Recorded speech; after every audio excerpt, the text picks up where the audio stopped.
ओम शांति शांति शांति।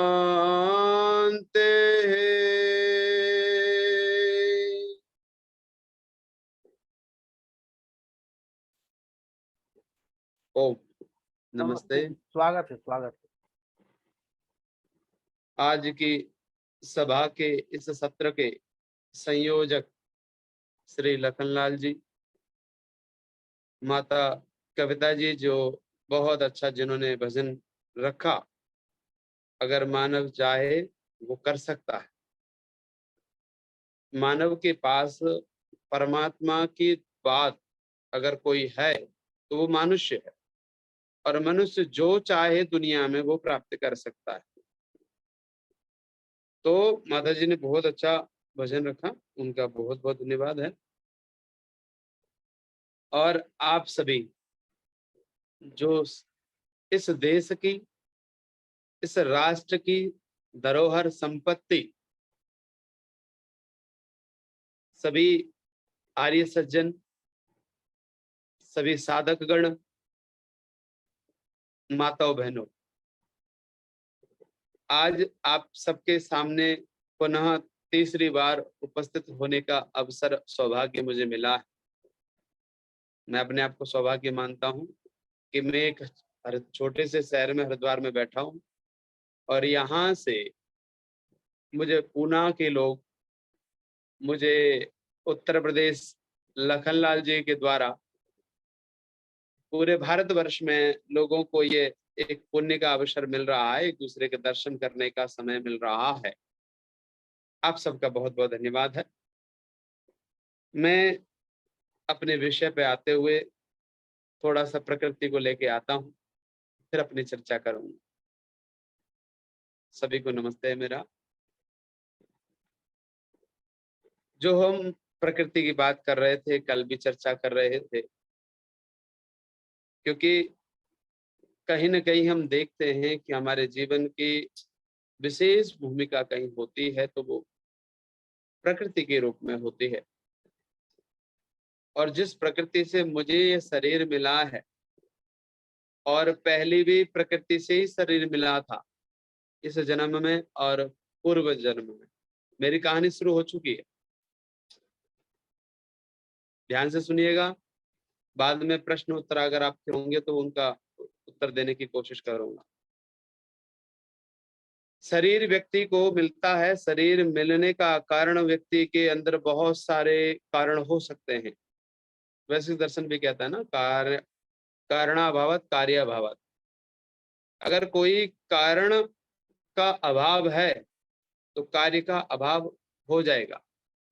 अगर आज कोई कार्यक्रम नहीं हो रहा है किसी कारण से, यानी कोई कार्य नहीं हो रहा है, तो उसके पीछे सीधा सा अर्थ है कि कोई वे कारण नहीं मिल पा रहे हैं जिन कारणों से वो कार्य पूर्ण हो जाता। तो पूर्व जन्म में शायद कुछ ऐसे कारण रहे जिनके कारण पुनः जन्म हुआ, कोई संकल्प था, या कहें जो उस समय की जो एक परोपकार का जीवन था, उस जीवन को अभी पूर्ण होने में आवश्यकता थी, तो पुनः परमात्मा ने जीवन दिया। तो वो जो गांव है, वो गांव जो पूर्व का है, वो अपने यहाँ से 1.5 किलोमीटर दूर गांव है, और पहला गांव मगुर्रा गांव है, और अब का गांव लठाकुरी है। आप चाहें तो मैप के द्वारा देख सकते हैं, आपको मगुर्रा गांव दिख जाएगा, जजमपट्टी मथुरा जिले के अंदर। ब्लॉक हमारा गोवर्धन पड़ता है। वहां पर जन्म की जो स्थिति है, यहां से जो शुरुआत होती है मेरे जीवन की, जब मैं पैदा हुआ था, मेरा मूल जो जन्म है और जो जन्मदिन की जो तिथि है, वो भैया द्योज के दिन की तिथि है, दीपावली के बाद। गोवर्धन पड़ता है, गोवर्धन के बाद भैया द्योज पड़ता है। उस भैया दूज के दिन मेरा जन्म हुआ था एक कृषक परिवार में। पिता एक शिव भक्त हैं। उस समय की बात कर रहा हूँ, अब नहीं है, अब तो सब कुछ चेंज हो गया है।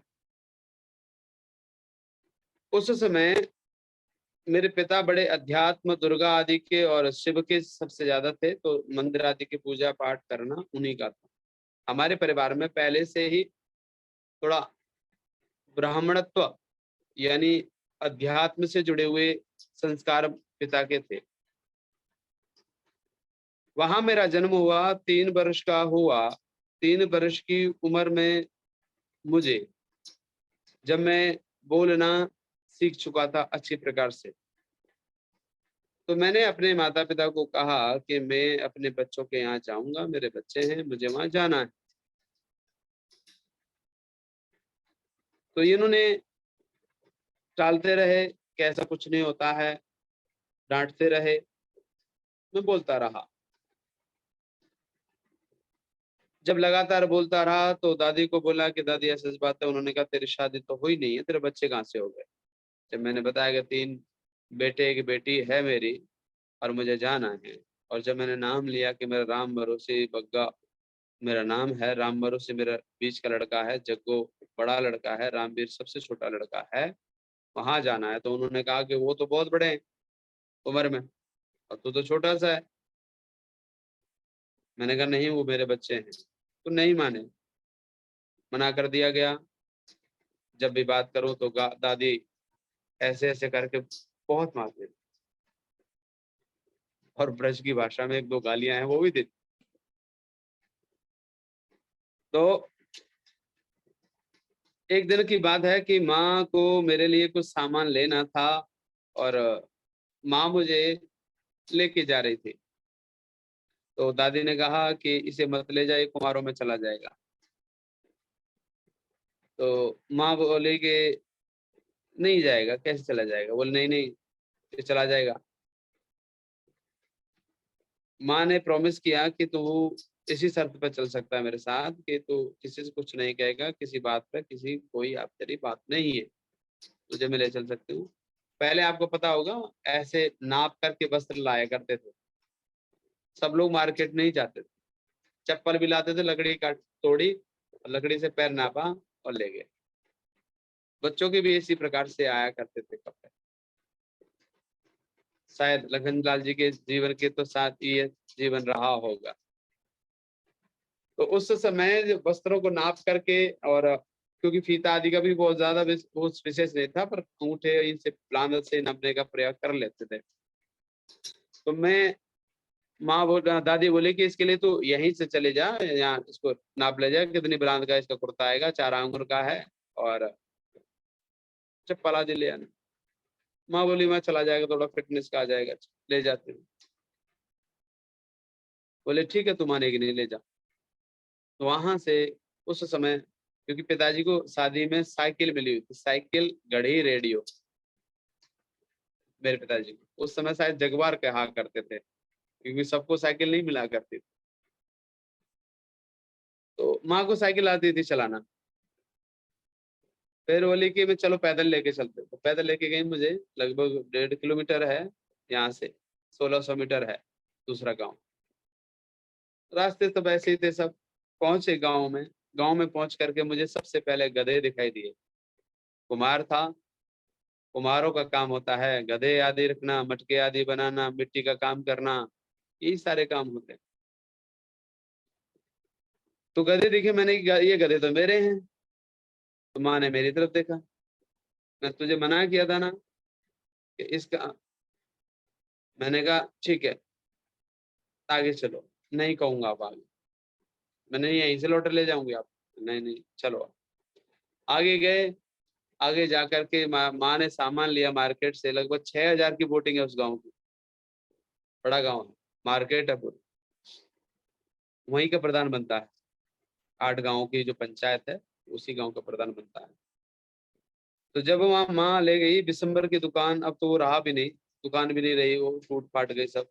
दिसंबर की दुकान थी, और दिसंबर की दुकान पर माँ ने मुझे खड़ा कर दिया और कहा कि तू यहीं रह, मैं तेरे लिए कुछ सामान है वो ले आती हूँ, फिर यहाँ से तेरे लिए कपड़े लेंगे। उसी से हमारा सामान आता था घर का। जब देखा कि माँ यहाँ से चली गई है और माँ ने मुझे देख नहीं पा रही है, तो मैं वहां से निकला। और जैसे अब तो खैर विकास हो गया है, लेकिन गांव में ये हुआ करता था, जिनको निम्न जाति मानते हैं उनको एक साइड में रखते थे, चाहे वो किसी भी वर्ग के लोग हों। वो तो अब तो सब जानते हैं कि जाति पाति कुछ नहीं होती। तो वो एक जाति विशेष के लोग वो एक समूह में रहते थे। तो मैं गलियों में घूमता हुआ और वहां अपने पुराने घर पहुंच गया। पुराने घर पहुंच करके सबसे छोटी बहू मिली, बेटे की बहू। और ऐसे करके बैठे थे देरी पर। देरी समझते होंगे, चौखट समझते होंगे। चौखट पर बैठी थी, जैसे काम कुम हो जाता है, महिला इधर पड़ोस की बैठी, उधर से बड़ी, तो दोनों बतिया रही थी, बातें कर रही थी। मैंने जाके कहा तुझे शर्म नहीं आती है कि तू ससुर के सामने इस प्रकार के घूंघट नहीं कर रही है? तुझे घर वालों ने यही सिखाया क्या? तो उसने मेरी तरफ देखा, ऊपर नीचे देखा और कहा कि चला जा, नहीं तो बहुत मारूंगी तुझे। मैंने कहा अच्छा, इतनी बदतमीजी? मैंने कहा आने दे मेरे बेटे को, तेरी पिटाई करवाऊंगा। बोले कौन है तू, कहाँ से आया है तू, मर जाए यहाँ से, नहीं बहुत मारूंगा तुझे, बहुत बोल रहा है तू, छोटा सा लड़का। मैंने कहा कि मैं तुम्हारा ससुर हूँ, बग्गा नाम मेरा है, और आप ऐसे नहीं बात कर सकते, मेरे बच्चों को बुलाओ। तो माँ की भाषा में प्रयोग हुआ था ये सारा। तो तुम्हें में भी हुई थी, तू ही बात करके बात करी थी मैंने। तो वो अड़ोस पड़ोस के लोग आ गए कि का है गो। बोले जी, जे तो अपनो यूं कह रहा है कि बग्गा, वो मैं बग्गा हूँ। बोले अच्छा, वो तो मेरे को वो कहाँ से आएगा, वहां की भाषा में। तो उन्होंने पूछा कि भाई कौन है ये, बग्गा बता रहा है अपने आप को। बोले अच्छा तो पूछो। तो लोगों की जिज्ञासा बढ़ गई, पूछने लगे क्या नाम है, मैंने बग्गा। बच्चे कहाँ हैं? मैंने कहा एक राम भरोसी, जग्गो और रामवीर है। अच्छा, कहाँ कहाँ शादी करी है? मैंने यहाँ करी है। तो वो लेके ठीक है बुला लो। उन्होंने बच्चों को भेज दिया बुलाने के लिए। फोन तो थे नहीं, फोन का जमाना ही नहीं था। आज से 25 साल पहले, 25-26 साल पहले फोनों का इतना विकास नहीं था। ये तो अब 10-20 साल में बहुत ज्यादा हुआ है। ये तो 2005 तक भी बहुत ज्यादा स्थिति नहीं थी। तो उन्हें साइकिल से किसी ने बुलवाने के लिए भेज दिया गया। मैं इनसे चर्चा करता रहा। माँ ढूंढती ढूंढती मेरे पास आई, पूछते पूछते कि कहाँ है लड़का मेरा। तो उन्होंने कहा यूं गया, वहां गया, वहां गया। पूछते हुए वो पहुंच गई वहां। पता लगा कि वो तो वहीं चला गया जहाँ कह रहा था। आई, दो कान पे लगाए, बनाऊं तुझे ससुर, और ले गई गाँव। गाँव जाके पता लगा दादी को कि तो वहां चला गया। तो माँ ने, दादी ने वहीं बाहर खड़ा कर दिया, कपड़े चेंज कर पाए, धुलाया निलाया, कहा कि तू तो शूद्र में चला गया और तेरी कुटाई होगी, भोजन भी नहीं मिलेगा तुझे। अब पिटाई करी। जब ये बच्चे वहां पहुंचे, उन्होंने पूछा क्या बात है, क्या बोल रहे, ऐसे ऐसी बात है, और ऐसे ऐसे इस गाँव का आया था, और नवल सिंह पंच हैं, उनका लड़का है, जहां तक पता लगा लोगों से। बोले बोले ठीक है, तो ऐसी बात है तो हम भी चले जाते हैं। वो लोग भी आए। फिर आते ही पिताजी से बात करी, पूछा कैसे ऐसी बात है जी, हमें बात करनी है, एक बार मिल लेते हैं, कौन है क्या है। बोले भाई बालक है, वो ऐसे ही कहता रहता है, तुम क्यों चक्कर में पड़ रहे हो, जाओ। बोले नहीं, एक बात बात करनी। दादी बोली अंदर मत आ जाना, चौका में। चौका समझते होंगे, गोबर का जो लिपा हुआ चौका बोलते हैं उसको कहते थे। बोले अंदर मत आ जाना। तो पिताजी से फिर कहा कि ए पंच साहब एक बार मिल लेते हैं, हम कहाँ ले जाएंगे उसे, वो तो आपका ही है। तो बहुत ज्यादा करने के बाद उन्होंने, जब बात चर्चा हुई, वहाँ परिचय हुआ, पूछा कि भाई कि कौन सा है ये, इसका नाम क्या है, कौन सा बड़ा है छोटा है, तो वहाँ चीजें चली। तो वहाँ छोटे बेटे ने तो कह दिया था कि मेरे पिताजी जिंदे हैं, आज के बाद श्राद्ध आदि मैं नहीं मनाऊंगा,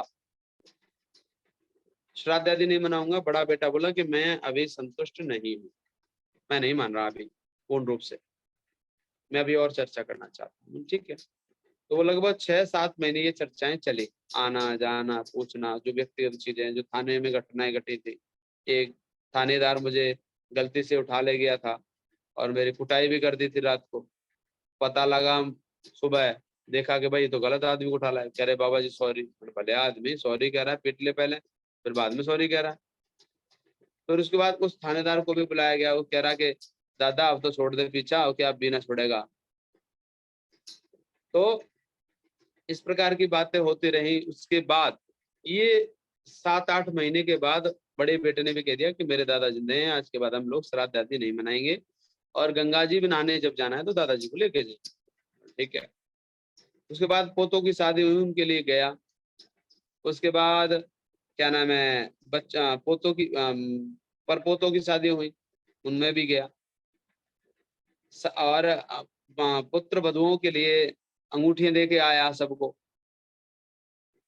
वहां पर सारे डिसीजन, निर्णय, अभी भी परसों भी फोन आया, दादाजी ऐसी बात है, कुछ जमीन ले रहे हैं वहां पर मथुरा में, आप आ जाते, नाम होनी है। मैंने कोई नहीं, नाम करा लो आप लोग। तो यानी सारे डिसीजन, सारे फैसले आज मैं लेता हूँ। वो फैमिली में उस समय जो रहता था, उस फैमिली में सांपों का जहर उतारता था मैं, बहुत लोगों के जीवन बचाए। कभी भी फोन, कभी भी आ गए कि जी वहाँ ऐसे हो गया, वहाँ हो गया, चलो जी चलो जी चलो जी। तो जीवन बहुत परोपकार में रखा। एक बात तो स्पष्ट है कि जो व्यक्ति जीवन में परोपकार ज्यादा से ज्यादा करता है वो मनुष्य जरूर बनता है, ये निश्चित है। जिसने जितना लोगों की हेल्प की है, लोगों के जीवन को रक्षा दी है, परमात्मा आपको एक अपना जीवन देता ही है, एक शरीर के रूप में। तो वहां पर बच्चे भट्टों का काम करते हैं, और एक बड़े बच्चे का जो काम है फर्नीचर का काम है, लकड़ी का काम है, टेंट हाउस का काम है। पूरी 8 गांव को भी अपने टेंट के अंदर खिला सकता है, इतना बड़ा गांव उसके पास है। लगभग 12-14 हजार लोगों को वो भोजन करा सकता है, इतना बड़ा टेंट उसके पास है। उससे छोटा वाला है वो, जो मेरा काम कर रखा है, वो थोड़ा उसी ने कर रखा है, विषादी को उतारने का काम बीच वाले ने। छोटा वाला थोड़ा बदमाश है, उसने मेरी प्रॉपर्टी भी बेच दी, तो मुझे बड़ा दुख हुआ। छोटे जब मुझे पता लगा, तो मैंने उससे कहा कि तुझे ऐसी लग रही थी, मुझे पता था, किसी को पहले तूने नाम कर दी बिना पूछे। तो वो थोड़ा नशा आदि करता था, तो दारू आदि का नशा करता था, छोटा छोटा। लेकिन अब ये है कि अब सब लोग पोते हैं, पोतों को गुरुकुल में पढ़ाया था एक को, तो अब वो सब ठीक लाइन में आ गए हैं, सब ठीक चल रहे हैं। बीच में कोरोना काल में लगभग 15-20 लाख का उनका नुकसान हुआ, ईंटें चुरा ली गई थी, तो उसमें भी वो बड़े परेशान रहे। तो उन्हें समझाया धीरे धीरे करके। इस फैमिली में भी लगभग हम 5 भाई 2 बहन हैं, सब सेट हैं अपनी अपनी जगह पर। मैं और मुझसे छोटा भाई है अभी, और हमसे बड़े 3 हैं, उनकी शादी हो गई है। और जीवन है, ये सारा का सारा जीवन मेरा उधर का रहा। लगभग 18 ये जो 8-10 गांव हैं, उनमें आप अभी भी जाकर के पूछोगे बग्गा कुमार कौन था, या फिर अब इस नाम से जाकर पूछ लो, महाराज नाम से। इस जन्म में भी बड़ी लंबी कहानी है। जब मैं कक्षा 3 में था, 3-4 में था, तब मैं साधु हो गया था, वैष्णव साधु। वैष्णव साधु हुआ, वैष्णव साधु में से निकलते हुए फिर गया, तो उनमें एक नागा साधु होते हैं, पीले वस्त्र पहनते हैं, उनमें रहा। उनसे रहते हुए फिर मैं भागवत में गया, भागवत सीखी, भागवत पढ़ना शुरू हुआ। 2008 में और 9 में मैंने भागवत की, जब मेरी शायद 12-13 वर्ष की उम्र थी। उससे पहले मैंने उसके साथ साथ में रहते हुए पूरा यजुर्वेद याद किया, सुख अपने पौराणिक परंपरा में। हरि ही ओम माँ गणानां त्वा गणात्, वहां से शुरुआत, वो किया। वहां से करने के बाद जब वहां पर झगड़े आदि हुए प्रॉपर्टी को लेकर, संपत्ति को लेकर, तो पिता ने एक ही बात कही थी कि हमने आपको इसलिए नहीं भेजा कि हमें धन चाहिए, हमने इसलिए आपको भेजा था कि आप योग्य बने। अगर योग्यता नहीं बन रही है तो ऐसे झगड़े में नहीं पड़ना, इससे तो गृहस्थ अच्छा है, आप गृहस्थ में वापस आए। तो मैं गृहस्थ में नहीं गया और फिर वहीं पर अपने गांव में कुटिया सी बना करके रहने लगा। तब अजमेर गुरुकुल का पता लगा। अजमेर गुरुकुल डॉक्टर धर्मवीर जी, आचार्य सत्यजीत जी, स्वामी विश्वंग जी से मैंने उपनिषद, दर्शन, व्याकरण आदि का अध्ययन किया और व्याकरण अध्ययन करने के बाद सीधा गुरुकुल कांगड़ी विश्वविद्यालय में अधिष्ठाता पद के लिए आया। तब ये यहाँ आकर के आप सबके बीच में हूँ। ये मेरा जीवन है पूर्व जन्म का। अब आप कहें तो मैं थोड़ा सा इसको ईश्वर से लेके, प्रकृति से लेकर के और जो कर्म फल व्यवस्था है, स्मृतियों को लेकर के चर्चा कर सकता हूँ। बिल्कुल चर्चा करिए, और हम सभी का सौभाग्य है। या फिर पहले प्रश्न आदि कर लीजिए, क्योंकि हो सकता है प्रश्न बहुत हो जाएं। चलिए, सबसे पहले मैं आमंत्रित करूंगा हमारे बीच में जबलपुर उच्च न्यायालय के न्यायाधीश सम्माननीय श्री कृष्ण लाहौटी जी जुड़े हुए हैं। मैं चाहता हूं कि उनका आशीर्वाद मिले। श्री कृष्ण जी, अपना ऑडियो वीडियो खोल लीजिए। पंडित जी प्रणाम। एक मिनट। जबलपुर उच्च न्यायालय के न्यायाधीश सेवा हमारे बीच में सम्मानित श्री कृष्ण लाहौटी जी जुड़े हुए हैं। स्वागत है, आइए। पंडित जी प्रणाम। प्रणाम जी। मैंने आपका ये पूर्व जन्म का जो वृतांत आपको याद है, और जो पूर्व जन्म में जहाँ आप थे उस परिवार से भी मिलन का जो आपने वृतांत सुना, आप स्वयं कैसा महसूस करते हैं इसको जानकर कि पूर्व जन्म में आप ऐसे थे और वो आपका परिवार वहाँ है और व्यवस्थित है, और इस जन्म में आपका जो परिवार है वो व्यवस्थित है, इन दोनों के बीच में कैसे सामंजस्य बैठाते हैं आप? ये सामंजस्य तो आपकी बुद्धि और आपका ज्ञान करता है, आपके दर्शन करते हैं, आपके वेद करते हैं। तो दोनों स्थिति में अगर देखते हैं, दोनों संपन्न हैं, दोनों सारी स्थिति में ठीक है, परंतु पहली स्थिति से आज की स्थिति परिवार की सामाजिक दृष्टि से ज्यादा बेस्ट है। दूसरा, इस परिवार में रहते हुए मुझे बहुत सारे आजादी रही, बचपन से ही पिता का बहुत बड़ा सहयोग रहा, और अब ये फैमिली मुझे एक आदर्श रूप में, एक आचार्य रूप में, एक महाराज रूप में देखती है। मेरे अभी जो पिता हैं, मेरे पिता आज भी मुझे महाराज कह के ही बात करते हैं। तो उनकी दृष्टि में मैं एक बहुत उनके लिए पूजनीय, उनके लिए आदरणीय बहुत हूँ। तो इन दोनों को मैनेज करने मेरे लिए बहुत आसान हो जाता है।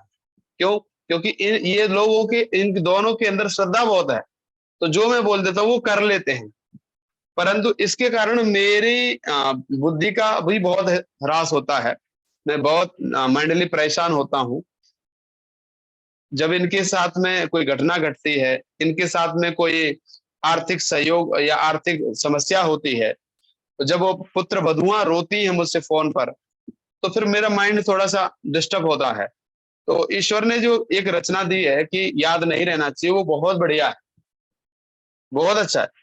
इसके दो हानि और दो लाभ हैं याद रखने के। हानि है कि आप बैक साइड में भागते हैं, और अगर आप याद रहती है और आपके पास ज्ञान की स्थिति है तो आप आगे बढ़ते हैं। वो आपको वैराग्य, आपको पहले जो जीवन था उसमें जो गलतियां की गई थी, उन गलतियों से आगे कैसे बढ़ना है और अपने जीवन को और अच्छा कैसे करना है, वो बहुत सारी चीजें सीखने को मिलती हैं। दूसरा, मेरी जो समझ है, लगभग अभी मुझे 102 वर्ष का अनुभव है। आप कहेंगे मैं, आप कोई भी विषय आप मुझे देंगे, मैं उस विषय में बहुत ज्यादा इस समय नहीं पढ़ा, लेकिन उस समय का इतना अनुभव है कि गृहस्थ से संबंधित या किसी भी समझ से संबंधित जो चीजें होती हैं, वो मैं आपको औरों से अच्छा, ज्यादा बेस्ट बता सकता हूं। ऐसा मुझे अनुभूति है उस विषय की। तो जो वो मिला है, वो समझ जो बनी है, बचपन में जो समझ बनी है, बचपन में जो समझ बनी है, वो पूर्व ज्ञान के कारण, पूर्व स्मृतियों के कारण वे जागृत रही, इसलिए उसका मुझे लाभ मिला कि मैं कम गुरुकुल में पढ़ा और ज्यादा समझ रही। ज्यादा मेरे साथ में स्टूडेंट जो रहे, जो मेरे साथ में पढ़ने वाले विद्यार्थी जो थे, उनमें मैं बहुत चीजें आगे रहता था और बहुत सारी चीजें अलग होती थी मेरी उनसे, तो इसका मुझे लाभ भी मिला। पिछले जन्म में जो आपने शिक्षा ली और जो भी ज्ञान अर्जित किया वो आपको जी अभी भी याद है? हाँ तो बहुत अच्छी बात है। जी। और तो बाकी लोग भी यहाँ प्रश्न पूछेंगे, उनकी भी बहुत दू, जिज्ञासा होगी, वो सब जानना चाहेंगे। और दूसरा एक और चीज है कि पूर्व में मेरी जो पढ़ाई थी, आपकी जो अब की पढ़ाई को दृष्टि में देखते हैं कि 12वीं 10वीं, वो मेरी पढ़ाई नहीं थी। क्या पढ़ाई थी आपकी उस समय? मेरी पढ़ाई थोड़ा चिकित्सा को लेकर के, या जो प्रकृति को लेकर के चर्चा होती थी मेरी, या प्रकृति को क्योंकि मैं एक तरह से वैद्य भी था उस समय। वैद्य था जो गांव के वैद्य होते, देसी वैद्य, वो उस टाइप का था। तो उस टाइप के क्या होता था कि पेड़ों को देखना, पेड़ों के साथ में बहुत ज्यादा जीवन देना, पेड़ों के द्वारा जो वो महसूस करना, वो सारी चीजें मेरे पास आज भी हैं कि मैं उनको चीजों महसूस कर लेता हूँ। तो वो विद्या तो थी, लेकिन 12वीं कक्षा 2 3 वो मैं पढ़ा नहीं था। इसलिए इस जन्म में मुझे पढ़ने में थोड़ा स्ट्रगल भी करना पड़ा।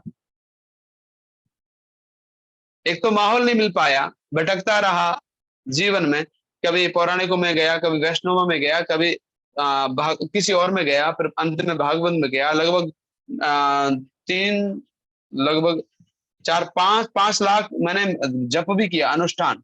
तो उससे जो सिद्धियों करने की जो कहते हैं, तो उससे एक कुछ चीजें ऐसी लगी कि कोई चीज सोच रहा हूँ वो हो जाती थी।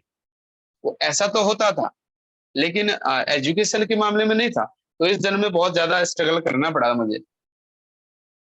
इसलिए कहते हैं कि अगर जो व्यक्ति इस जन्म में जितना पढ़ लेगा उसका उतना लाभ मिलता है। अगर वो विद्या मेरे साथ थी तो आज वो मुझे आगे ले गई है। इसलिए आप 50 के 60 के 70 के आप पढ़ना ना छोड़ें। मेरे पास अभी भी 70 80 अंतिम स्टूडेंट है 80 साल का, वो संस्कृत पढ़ रहे हैं। तो वो क्यों पढ़ रहे हैं? जब उन्हें ये पता लगा कि हमारे संस्कार, हमारी जो चीजें हैं वे बहुत विशेष होती हैं, और अब हमने पढ़ ली तो अगले जन्म में जैसे ही उन्हें माहौल मिलेगा तो वो ज्यादा तेजी से काम करती है। तो इसलिए आवश्यक है कि हमारे जीवन में अंतिम तक हमें पढ़ते रहना चाहिए। लेकिन क्या आवश्यक है कि अगले जन्म में हमको पिछले जन्म की विद्या याद रहे? ये आवश्यक तो नहीं है। मैंने अधिकांश लोगों को देखा, उनको ऐसी कोई विद्या याद रहती नहीं है पिछले जन्म की। विद्या याद नहीं रहेगी, लेकिन आपकी बुद्धि, आपकी स्मृति, आपकी जो बुद्धि होती है, बुद्धि जो बनती है, समझ जो बनती है, वो जल्दी बन जाएगी। अच्छा। जो संस्कार आपके पड़े हैं, अब जैसे आपने कोई माहौल दिया, एक बच्चा पढ़ना नहीं जानता, आपने 15 20 बच्चों को माहौल दे रखा पढ़ाने का, वो बच्चा उनके अंदर आएगा आएगा तो वो धीरे धीरे धीरे देखेगा कि बच्चे कर क्या रहे हैं, और देख करके वो अपने आप को परिवर्तन कर लेगा। अच्छा। क्यों हुआ? वो एक माहौल के कारण। तो जो हमारे जो संस्कार बनते हैं, स्मृति बनती है, वे आपको माहौल देती है। जैसे ही आप उस थोड़े सी उंगली पकड़ने की कोशिश करेंगे, आप यहां तक पकड़ने की कोशिश करेंगे, फिर वो रुचि पैदा कर देंगे। और अगर आपके संस्कार नहीं बने तो आपको अच्छी अच्छी चीजें दिखाएं, तब भी आपके संस्कार नहीं बनेंगे, आप उल्टे में चले जाएंगे। देखा होगा कि बहुत सारे माता पिता बहुत अच्छे हैं, लेकिन उन घरों में भी संतान बहुत खराब हुई। उसका कारण ये है कि पूर्व जन्म की स्मृति इतनी भयंकर उसके साथ जुड़ी हुई है कि वो अपने माता पिता को अच्छा देखते हुए, समाज को अच्छा देखते हुए भी अच्छा नहीं बन पाया। तो इसलिए स्मरण शक्तियां तो बनती ही बनती हैं। आप अगर उसे याद नहीं रहता है, विद्या आगे नहीं करती, कोई बात नहीं, आपकी समझ तो बनेगी, संस्कार तो बनेंगे, और वे प्रभावित करेंगे आपको। चलिए, बहुत बहुत धन्यवाद पंडित जी आपको। मुझे भी अच्छा लगा। मेरा भी मेरा सौभाग्य है कि मेरा मेरा आप प्रश्न सर्वोच्च जो है पद पे हैं। मेरा प्रश्न जो है, हमारे जो सेवानिवृत्त न्यायाधीश हैं श्री कृष्ण कुमार लाहौटी जी से, क्या आपके जीवन में इस तरह का कोई केस मुकदमा आया पुनर्जन्म का? नहीं, मेरे कार्यकाल में कभी भी मैंने ना वकालत के दौरान ना ही जज के तौर पर कभी ऐसा कोई नहीं आया जिसको पूर्व जन्म के बारे में स्मृति हो या पूर्व जन्म को लेकर उसका कोई किसी प्रकार से उसको ध्यान हो। या इस तरह की पहले कभी कोई घटना सुनी थी जिस तरह की ये चर्चा कर रहे हैं मेधावी जी? जी इस तरह की चर्चा पूर्व में कहीं से सुनने को मिली क्या? नहीं, मेरे को ऐसा नहीं। मेरे धन्यवाद को एक पुस्तक उन्होंने भेंट की थी किशोर जी ने, जी। उसमें जरूर उनको पूर्व जन्म की याद थी। और वो निरंतर जब वो एक तरीके से जब निद्रा में चले आते तो अपने पूर्व जन्म की पूरी बातें सुनाते थे। जी जी और पूर्व जन्म उनका काफी पहले का था, वो भगवान कृष्ण के टाइम में थे। जी ये एकमात्र मैंने वृतांत जो पढ़ा है वो पुस्तक के तौर पर पढ़ा है। जी जी जी बाकी और ऐसा कोई मैंने कभी कोई नहीं देखा कि जी, जिसको पूर्व जन्म की याद रही हो। बिल्कुल बिल्कुल। दूसरा ये भी है कि जो एक प्रोफेसर राजेंद्र जिज्ञासु जी का अगर आपको सबने नाम सुना हो, सुना है, बहुत बड़े अपने आर्य जगत के विद्वान है प्रोफेसर राजेंद्र जिज्ञासु जी। इन्होंने लगभग 400 पुस्तकें लिखी हैं। बिल्कुल लिखिए जी जी और उन्होंने मेरा जीवन लिखा है, एक पुस्तक है लेखराम ग्रंथ संग्रह नाम की। जी उस पुस्तक में मेरा जीवन दे रखा है, आप जी, उसमें देख सकते हैं। बिल्कुल देखेंगे, उसको पढ़ेंगे हम लोग उस पुस्तक को। जी, जी आप गुरुकुल कांगड़ी विश्वविद्यालय में कुलपतियों से, इनसे भी आप चर्चाएं कर सकते हैं, क्योंकि ये मेरे कहीं न कहीं करवाते रहते हैं। अभी नीदरलैंड में पूर्व जन्म पर ही हुआ था, तो वहाँ के जो लोग हैं वो जुड़े हुए थे, तो एक ट्रांसलेटर उन्होंने रखा हुआ था, क्योंकि मैं तो हिंदी में बोल रहा था। तो इसको लेकर के वो काफी प्रभावित हैं, और उस पर अभी शोध चल रहा है, शायद दोबारा मेरी वेबिनार उनके साथ होनी है इस चीज को लेकर। चलिए, और मैं किशोर जी का बहुत बहुत आभारी हूँ कि हमारे बीच में जबलपुर उच्च न्यायालय के सेवानिवृत्त न्यायाधीश श्री कृष्ण कुमार लाहौटी जी जुड़े हुए हैं, और आगे भी वो जुड़े रहेंगे ऐसे हम अपेक्षा करते हैं। कविता जी आइए, पूछिए। आचार्य जी नमस्कार। नमस्ते जी। नमस्ते जी। आचार्य जी, आपको तो एक रास्ता मिला कि आपने जो बातें कही आपके माता पिता जी वहां पर आपको ले गए, तो जी इससे आप जो पिछले जन्म के आपके संबंध थे वो आप बता पाए, है ना। जी तो कई जी बार ऐसा होता है, मेरी सिस्टर है, अब तो वो कनाडा में रहती हैं, तो वो बचपन में कहा करती थी कि मेरा घर तो कलकत्ता में है, तो हमने जी ध्यान नहीं दिया, तो धीरे धीरे तो वो सब कुछ वो भूल गई ना, कि इस माहौल में ही रही। अगर उसको हम बताते, लेकर जाते, तो शायद हो सकता है कि वो भी सच होता।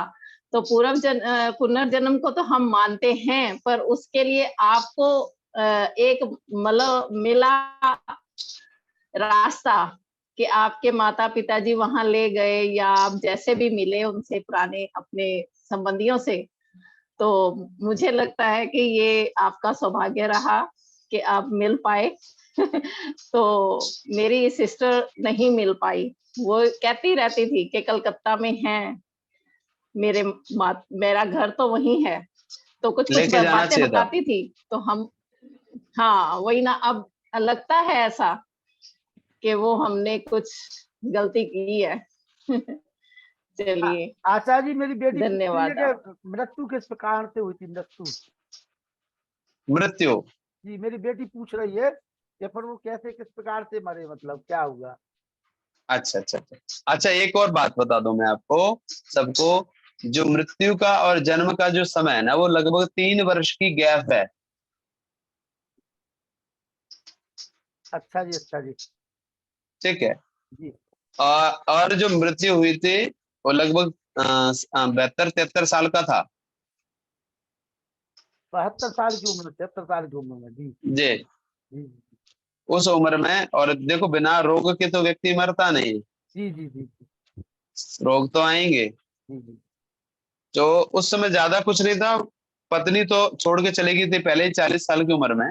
जी और मैं जो वो ज्यादा बीमार हो गई थी, तो वो उस समय चिकित्सा उतनी उपलब्ध नहीं थी, न विकास था चिकित्सा का, बड़ा अभाव था गांव के लेवल पर। तो मैं नॉर्मल डेथ हुई थी मेरी। हाँ, जी। ये कि बुखार आदि तो आते ही हैं उसमें। हाँ, समझ गया, कुछ मतलब एक उस समय जो उम्र थी पूरी वो करके गए थे, सीधी बात। जी जी किशोर कुमार जी, किशोर कुमार जी, किशोर आर जी, पूछिए। मैं क्षमा चाहूंगा, थोड़ा मैं ऑफिस में हूँ, शायद मैं बात नहीं कर पाऊंगा, मैं सुन ही रहा था कोई कार्यक्रम। बात नहीं, कोई बात नहीं, धन्यवाद। कोई बात नहीं। चलिए, हमारे जो संतोष सचान जी हैं, उनके मन में प्रश्न आ रहा है। जी संतोष सचान जी, पूछिए। जी, आचार्य जी नमस्ते। नमस्ते। नमस्ते माता जी। भ्रष्टता के लिए क्षमा चाहते हैं अगर कुछ गलत निकल जाए। जैसे आचार्य जी आप बता रहे हैं कि मृत्यु का और दूसरे जन्म का 3 वर्ष का गैप है, तो जैसे आपको पहले का याद रहा तो ये 3 वर्ष के बीच में क्या हुआ ये नहीं याद रहा आपको?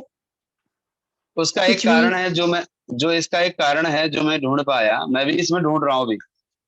जी क्योंकि शास्त्रों को पढ़ते पढ़ते कुछ चीजें आई हैं और कुछ चीजें अभी और ढूंढ रहा हूँ, खुद भी ढूंढ रहा हूँ। मेरे पे पीएचडी खुद पे भी हो रही है बुलंदशहर जी से। तो उसमें ये मिला है माता जी कि जी जब आप शरीर के साथ जुड़ते हैं हाँ तो आपकी स्मृतियां बनती हैं, जी। और जब आपके शरीर के साथ जुड़ते नहीं हैं तो आपकी स्मृतियां नहीं बनती, उसमें सूक्ष्म तो, शरीर नहीं होता। तो आचार्य जी शरीर के साथ तो जैसे जब गर्भ काल में आते हैं तभी से जुड़ जाते हैं, उस समय तो तो तब से इंद्रियों का संयोग नहीं होता ना माता जी। अच्छा इंद्रियों का संयोग होगा, जी इंद्रिय और मन, तभी स्मृति बनेगी। जी ठीक है, तो जी इसलिए वो काल ऐसा काल होता है जो याद नहीं रहता किसी को भी।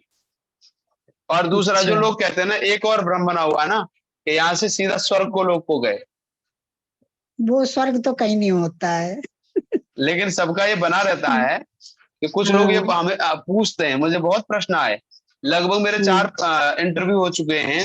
न्यूज 24 पे भी मेरा इंटरव्यू हुआ था, तरंगों में निकला था, एक अभी और होना है। तो जी उसमें बहुत सारे लोग सोचते हैं कि जी गुरुजी आप यहाँ से गए तो आप जा करके वहां पहुंचे, वहां कैसा महसूस होता है, तेल की कढ़ाई है कि किसकी कढ़ाई है कि उसकी कढ़ाई है, जो लोगों को भ्रमित कर रखा है ब्राह्मण वर्ग ने, या फिर ये कहें जो बीच का काल आया जिसमें शास्त्रों में मिलावट की गई। जी तो ऐसा कोई काल नहीं है और ऐसी कोई चीज नहीं है कि 12 अगर कोई व्यक्ति मर गया और 12 दिन कहीं बैठा रहेगा। बहुत सारे लोगों का प्रश्न आता है कि जी मर गया, जैसे दादी जी मर गई, मैं मर गया, चलो दादी जी को क्यों मारूं, मैं खुद को ही मार लेता हूँ।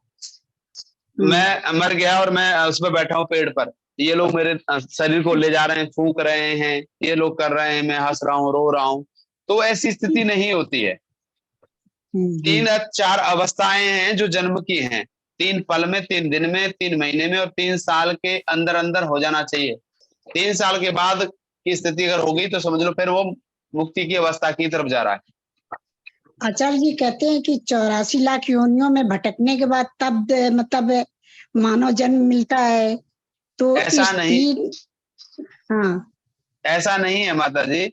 जब जब आप हाँ अच्छा करेंगे तब तब जी आप मनुष्य बनेंगे, उसका भी एक निर्धारित है।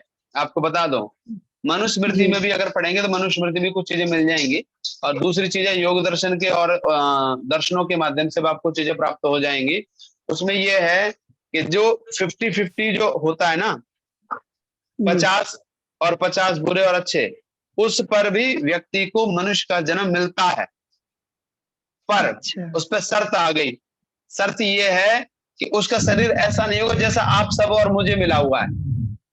जी आंख नहीं होंगी, कान नहीं होंगे, मुख जीवा नहीं होगी, हाथ नहीं होंगे, पैर नहीं होंगे, छत नहीं होगी, रूप नहीं होगा, रंग नहीं होगा, विद्या नहीं होगी, ज्ञान नहीं होगा, गुरु नहीं होंगे। वो जो अवस्था आप देखते हैं फुटपाथ पर, जी केवल अवसर देता है परमात्मा, और उस अवसर में हमने कुछ अवसर प्राप्त किए तो आगे बढ़ते हैं, अन्यथा आगे नहीं बढ़ते, फिर अन्य योनियों में भेजते हैं भोग के लिए। अब मैंने कोई गलत किया, मैं गलत किया तो मुझे किसी योनि में उसने डाल दिया, मुझे शेर बना दिया, कुछ बना दिया। जैसे ही मेरे संस्कार खत्म होंगे, खत्म होने के बाद फिर पुनः अवसर मिलेगा। ऐसा नहीं कि ये करो उसके बाद, अरे तो अन्याय हो जाएगा, उसके साथ में न्याय नहीं रहेगा। न्याय करना है तो जो उसने किया है उसका दंड मिला, वो अन्य योनि में गया, भिक्षु बना, कुछ भी बना। अब ऐसा देखा, नर्मदा भिक्षु को आपने सुना होगा, भिक्षु जो होते हैं वो जी एक बार ही उसको जन्म देती है, जीवन भर, और उसकी ऐसी कोई संतान है कि जो अपनी माँ को खा जाए। लेकिन भिक्षु जब पैदा होता है, भिक्षु तो क्या करता है, वो अपनी माँ को ही खा जाता है। और खा करके ही अरे बड़ा होता है वो। अरे उसके पेट से ही खाना शुरू होगा, खाते खाते खाते खाते बाहर निकलेगा पेट से वो। तो तो क्या बड़ा निकलता है छोटा? वो बड़ा बिच्छू होता का ही खा बच्चा खा कि करके छोटे? वो। अच्छा। जितने आप जिसको कह रहे हो ना दिखता है, वो उतना दिखने पर भी वो हाँ। खाता है। अच्छा, चलिए कीड़े आइए, बहुत छोटे ये छोटे नहीं होते हैं, पता था। धन्यवाद कीड़े संतोष छोटे छोटे आचार्य होते हैं, जी। संतोष तो आचार्य जी वो भी धन्यवाद। खाते चलिए, हैं। बहुत बहुत धन्यवाद आचार्य जी। जी। आइए रीता वासने जी, अगला प्रश्न। रीता वासने, भोपाल, पूछिए। नमस्ते आचार्य जी। नमस्ते। आचार्य जी, जो पूर्व जन्म और वर्तमान जन्म में जो आप बता रहे हैं 3 साल का अंतर था, तो उस समय की आपकी स्मृति क्या है, पूर्व जन्म और वर्तमान समय के बीच की? उसकी कोई स्मृति नहीं है। जी। सुना नहीं आपने, और कुछ? पहले भी ये प्रश्न पूछा जा चुका है, सुना नहीं आपने ध्यान से। हाँ, अगर देखो जो प्रश्न हो गया है उसे दोबारा मत दोहराइए। हाँ वो अगर सुना समझ में नहीं आ रहा है तो पूछ सकते हैं कि इसमें ये चीज समझ में नहीं आई। नरोला जी। आदरणीय योगेंद्र जी, सादर नमस्ते, और सभी आर्यजनों को सादर नमस्ते। आपने अपने पिछले जन्म और इस जन्म के बारे में बड़ा अच्छा पुनर्जन्म के बारे में वर्णन किया, और ऐसा लगा जैसे हम आपको एक जन्म की कमेंट्री सुन रहे हैं, जिससे कि हमें बहुत अच्छा मतलब प्रतीत हुआ। और जैसे हमारा वैदिक संस्कृति में कहा जाता है कि जैसे ही मनुष्य का स्वर्गवास होता है, मनुष्य की मृत्यु होती है, तो वो अगले जन्म में पहुंच जाता है, अगले किसी और शरीर में प्रवेश कर जाता है। तो आपने 103 साल का जो गैप बताया, वो कैसे 3 साल तक, क्या मतलब आत्मा अलग से कहीं भटकती रही, या आत्मा कहीं अलग से स्टैंड अलोन रही? और एक ये कि जैसे आपका संबंध पुराने परिवार से था, और आपकी भावनाएं अभी भी उस परिवार के साथ उसी प्रकार आपकी भावनाएं और प्रेम है, या उसमें कुछ कमी है, या उनका जो आपके पूरे पहले परिवार था, उनकी भावनाएं भी आपके प्रति वैसे ही हैं कि नहीं? और एक प्रश्न ये है कि आपका जैसे पुनर्जन्म आपको याद है, तो ये क्या एक शारीरिक परिवर्तन था, या कोई हमें भूल गए का पूछो आपने। आपने आध्यात्मिक कहा था परिवर्तन? इस बारे में। अरे एक प्रश्न। देखो मुझे तो पता है क्या क्या पूछा, लेकिन अब ये सारे प्रश्न एकदम करोगे तो आप एक प्रश्न कीजिए, उसका उत्तर देता हूँ, फिर दूसरा प्रश्न कीजिएगा, मैं उसका उत्तर दूंगा। पहला जो आप कह रहे, हाँ चलो तो बताओ आप। हाँ बोलो योगेंद्र जी, बोलिए। आप म्यूट हो चुका है इनका। हाँ नहीं तो ये बोलिए। पहले प्रश्न का तो उत्तर ये है, जो आप ये कह रहे हैं ना कि उनके प्रति जो लगाव है, अब इस परिवार से ज्यादा लगाव उसी परिवार में है। यहाँ पर बहुत ज्यादा सख्ताई होती है इस परिवार में, इन सब के साथ में, भाइयों के साथ में, बहनों के साथ में, माँ के साथ में, सबके साथ सख्ताई होती है। उसके साथ में लगाव ज्यादा है उस परिवार के साथ में, और वो भी उतना ही मानते हैं।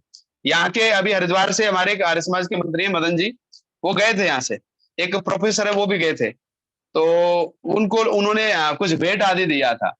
तो मेरा नाम वहां चलता है, अगर उन्हें पता लगे दादाजी आ रहे हैं, अगर नहीं गया तो वो लड़ते हैं। बेटों की बहुएं लड़ती हैं कि दादाजी वहां आए और यहाँ नहीं आए, एक के यहाँ चला तो समस्या हो जाती है। तो उतना ही उससे ज्यादा लगाव दिखता है उस फैमिली का, इसका भी है, पर इसको मैं हैंडल कर लेता हूं, उसको थोड़ा नहीं कर पाता। करने का मतलब वो ज्यादा भावुक हो जाते हैं, तो मैं बहने की स्थिति रहती है वहां। दूसरा प्रश्न बताइए। अनम्यूट करिए, अनम्यूट कर दिया। आपका ये जो परिवर्तन हुआ पुनर्जन्म, ये क्या आपको शारीरिक परिवर्तन लगता है या आध्यात्मिक परिवर्तन लगता है? शारीरिक परिवर्तन तो है ही है। शारीरिक परिवर्तन में आपको एक चीज और बता दूं कि देखो, आप लोग कोई बुरा ना माने, हाथ जोड़ के निवेदन है सबसे। नहीं तो ज्ञान जो दे रहे हैं, बुरा मानने की बात ही नहीं है। हाँ, एक कारण है कि जो रंग था ना मेरा पूरा, जी। वो रंग ऐसा था जैसे साउथ अफ्रीका के लोग हैं। अच्छा, ओके, ठीक है। तो शारीरिक रूप में भी काफी चीजें चेंज हैं, और अध्यात्म तो बहुत ज्यादा है, बहुत ज्यादा ठीक है, चेंज उसकी अपेक्षा। जी। और अभी तो आप जवान हैं, मैं 103 साल का हूं, आप तो अभी 70 साल के, 50-60 के साल के होंगे। मैं 70 साल का हूँ, मैं 70 साल का हूँ। हाँ, तो अभी आप तो बहुत छोटे हो, अभी नौजवान हो आप। बहुत बहुत धन्यवाद आपका। तो इसका कोई मोक्ष प्राप्ति से भी कोई संबंध है? हाँ, मोक्ष से संबंध है। जब आपको ये स्मृतियां रहती हैं तो वैराग्य की उत्पत्ति होती है। यानी वैराग्य क्या है कि आप अगर उस जीवन को जियोगे भी ना, गृहस्थ में भी रहोगे, तो गृहस्थ का जीवन कैसे जीना है और पहले कैसे जिया, उसमें दोनों में अंतर आ जाएगा। ठीक है। ठीक है, तो वही है, अगर वो चीज हमें पता रहती है ना, तो हमारा जीवन कहाँ जा रहा है और अब हम तक कैसे जा रहे थे, तो आपको एक दृष्टि, एक नजरिया, एक अनुभव आपके पास पहले से ही है, तो आप उन चीजों को नहीं दोहराओगे, आगे बढ़ोगे। ठीक है। ठीक है, तो ये रहता है। बहुत अच्छे। आज तो सारा समय इसी में लग गया, तो आपसे आइए, अनुरोध है कि सुधीर एक दिन बंसल फिर जी। आइएगा आप। हाँ जी आचार्य जी नमस्ते। नमस्ते जी।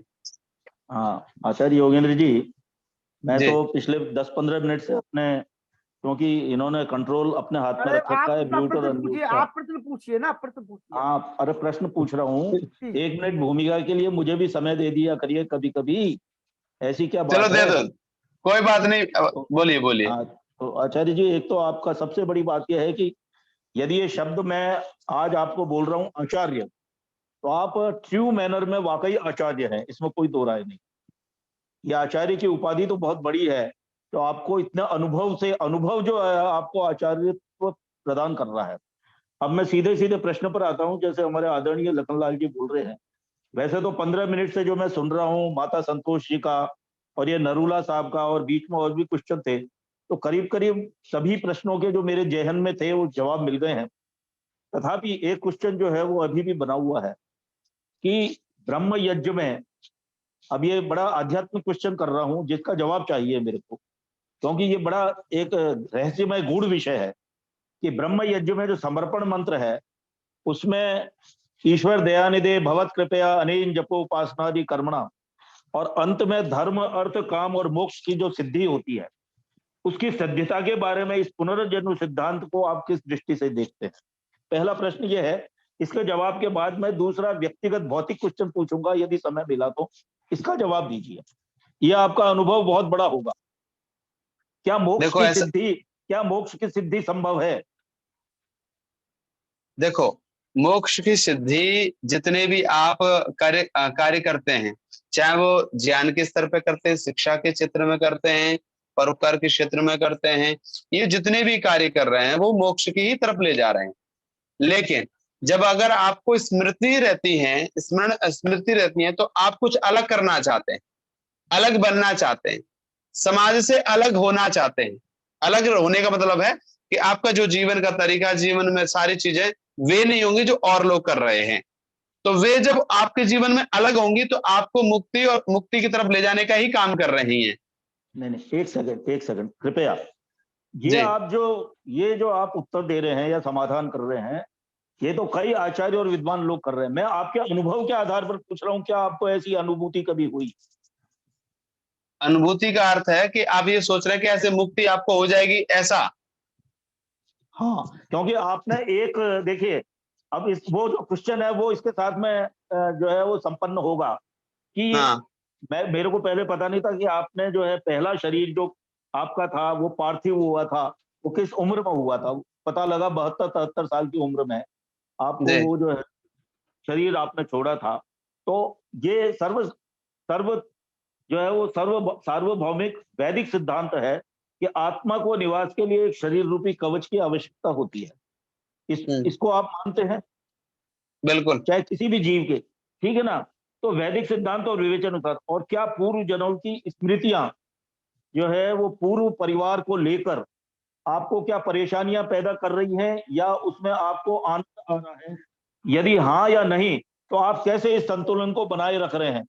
और आपका, जैसा आपने बताया था कि पिछला जो परिवार है उससे मेरा ज्यादा लगाव हो रहा है, तो क्या ये अपने आप में बहुत बड़ा मानसिक कष्ट नहीं है? अपना अनुभव के हिसाब से बताइए तो आनंद आएगा, क्योंकि ऐसा अनुभव बड़ा दुर्लभ है। जी जी जी जी जी जी जी देखो, ऐसा है, जो आप कह रहे हैं कि जो राग, जो एक तो होता है राग और एक होता है प्रेम, तो वो वाला राग नहीं जो बंधन में डाल सके मुझे। ठीक है, बंधन वाला राग नहीं है उनके प्रति मेरा। एक मनुष्य के नाते, और मनुष्य के नाते क्योंकि उस समय में उस शरीर में था, इतना ही लगाव है। और उसका आनंद इसलिए आता है कि मैं चाहता हूं कि कम से कम उस फैमिली को भी मैं ऐसे ही लेवल पे पहुंचाऊं जिस फैमिली को पहुंचाना चाहता हूं।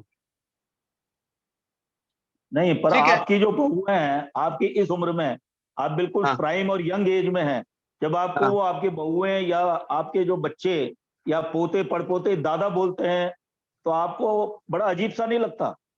नहीं लगता, ऐसा लगता है कि मैं 100 साल का व्यक्ति हूं, उनके सामने बैठा हूं। मुझे लगता ही नहीं, आज भी नहीं लगता। और मैं आपसे जब बात कर रहा हूं तो मुझे लग रहा है आप मुझसे छोटे हैं। अब तो इस जो मेरी जो ये स्थिति है ना जी, ये बहुत ऊपर चली गई है। तो अब मुझे जो मैं आपने देखा होगा, आप सबके साथ बातें तो करता हूं, आप कभी मेरे साथ आप आए यहाँ पे आएंगे तो आपको पता लग जाएगा कि मैं हमेशा ऐसे बात करता हूं जैसे व्यक्ति मेरे बराबर का है या मुझसे छोटा है। तो ये जो बड़ी हुई है ना, इसलिए वहां पर वो दादाजी बोलते हैं, पिताजी बोलते हैं। मेरे पिताजी भी मुझे महाराज कहते हैं, तब भी मुझे वो फील नहीं होता, अजीब नहीं लगता मुझे लगता है कि मैं हूं ऐसा। वो तो माना जा सकता है, क्योंकि जो संबोधन है वो मनुष्य के कर्मों पर निर्भर करता है। अब वो 27-28 साल का धीरेन्द्र जो शास्त्री है, उसको सारे महाराज और बाबा बोल रहे हैं, तो वो भी तो बड़ा अजीब सा ही हो गया ना क्वेश्चन। हालांकि वो खैर बिल्कुल अलग प्रश्न है। तो वो मेरा अलग कहने का चीज ये है। हालांकि हाँ, आपके प्रश्न बहुत हो बहुत गए जी, धन्यवाद, जी, बहुत धन्यवाद। बहुत धन्यवाद। दोनों प्रश्न हो गए आप? ठीक, अभी हाँ, मेरा प्रश्न हो गया। अभी ये जवाब दे रहे थे, वो जवाब पूर्ण करने दीजिए कृपया। ठीक है जी। ये जवाब दे रहे थे, इस जवाब को पूर्ण करने दीजिए। ठीक है। तो पहले जवाब का तो ये उत्तर आ गया कि मेरा उनके प्रति लगाव आदि इस प्रकार का नहीं है जिस प्रकार का संसार के लोगों का होता है, वो नहीं है। मैं उस समझ के आधार पर चलता हूं, जो मेरी समझ और जो मेरा ज्ञान पहले लेवल का बना हुआ, जो अनुभव है, उस आधार पर कि मुझे बस केवल सुधार करना है, इस दृष्टि से मेरा रहता है उनके साथ में। ठीक है। तो इसका तो आपको पूर्ण रूप से समाधान मिल गया है। दूसरा जो आप जो शायद यही कह रहे थे ना कि उस फैमिली के साथ में आपके जो व्यावहारिक चीजें हैं, इनके विषय क्या बोल रहे थे, दोबारा बोलेंगे एक बार?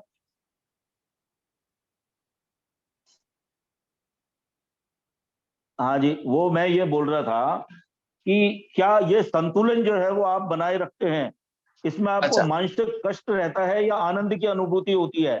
और जी फिर जी जी इस जी समय के परिवार से कैसे संतुलन बनाए रख रहे हैं, जी। वो भी तो एक देखो, प्रश्न है ना। हाँ, मानसिक संतुलन आज से पहले लगभग जब दर्शनों में थोड़ा प्रवेश कम करा था तो मानसिक संतुलन गड़बड़ होता था, दुखी होता था उनको देख करके। लेकिन जब से थोड़ा सा ऋषियों की परंपरा में गया हूं, ध्यान की अवस्था में गया हूं, कुछ समय मैंने अन्न को छोड़ा और प्रकृति की गोद में बैठने की कोशिश करी, तो तब से ये चीजें मुझे ज्यादा प्रभावित नहीं करती हैं। उसका आनंद जरूर मिलता है कि परमात्मा ने स्मृति बना रखी है, परमात्मा की जो एक शक्ति है उसका पता लग रहा है, तो उससे एक आनंद मिलता है, दुखी नहीं होता, परेशान नहीं होता। ठीक है। और दूसरा जो संतुलन बना रखा है वो केवल इस दृष्टि से बना हुआ है कि पूर्व जन्म के अनुभव बहुत हैं, इस वजह से ये संतुलन बना हुआ है उन परिवारों के साथ। बहुत सुंदर, बहुत सुंदर, जी। बहुत सुंदर। चलिए, आज की चर्चा मैं यहीं पर ही विश्राम देता हूं। और मैं खुद इस समय परिपक्व उम्र पर हूं, 72-73 साल की एज है मेरी। अभी आप जवान हो। आइए तंजगा शर्मा जी, और लोगों को भी समय मिल जाए थोड़ा सा। हाँ, नमस्ते नमस्ते। अभी जो सुधीर जी प्रश्न पूछ रहे थे वो कोई नया प्रश्न नहीं है। अगर हम अपने थोड़े से पुराने समय में चले हैं तो 80 साल का ठाकर 5 साल के ब्राह्मण के चरण छूता है, और उसका जो आप सिद्धांत ये कहाँ है ले कि जा रहे भाई, हो आप कहाँ ले जा रहे हो? मेरी बात तो सुनो, पुनर्जन्म के ऊपर ही लेके जा रहा हूँ, उनका जवाब दे रहा हूँ मैं। कि मनुष्य को अगर वो अच्छे कर्म करता है तो निरंतर उसको कम से कम 4 जन्म मिल जाते हैं, और वो उत्तरोत्तर प्रगति करता हुआ 4 जन्म तक जाकर के या उससे पहले भी मोक्ष को प्राप्त कर सकता है।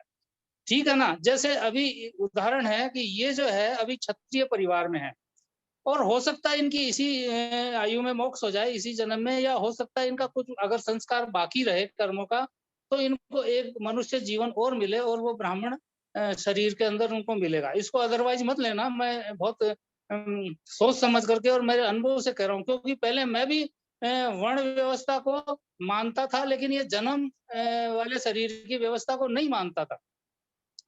ठीक है ना?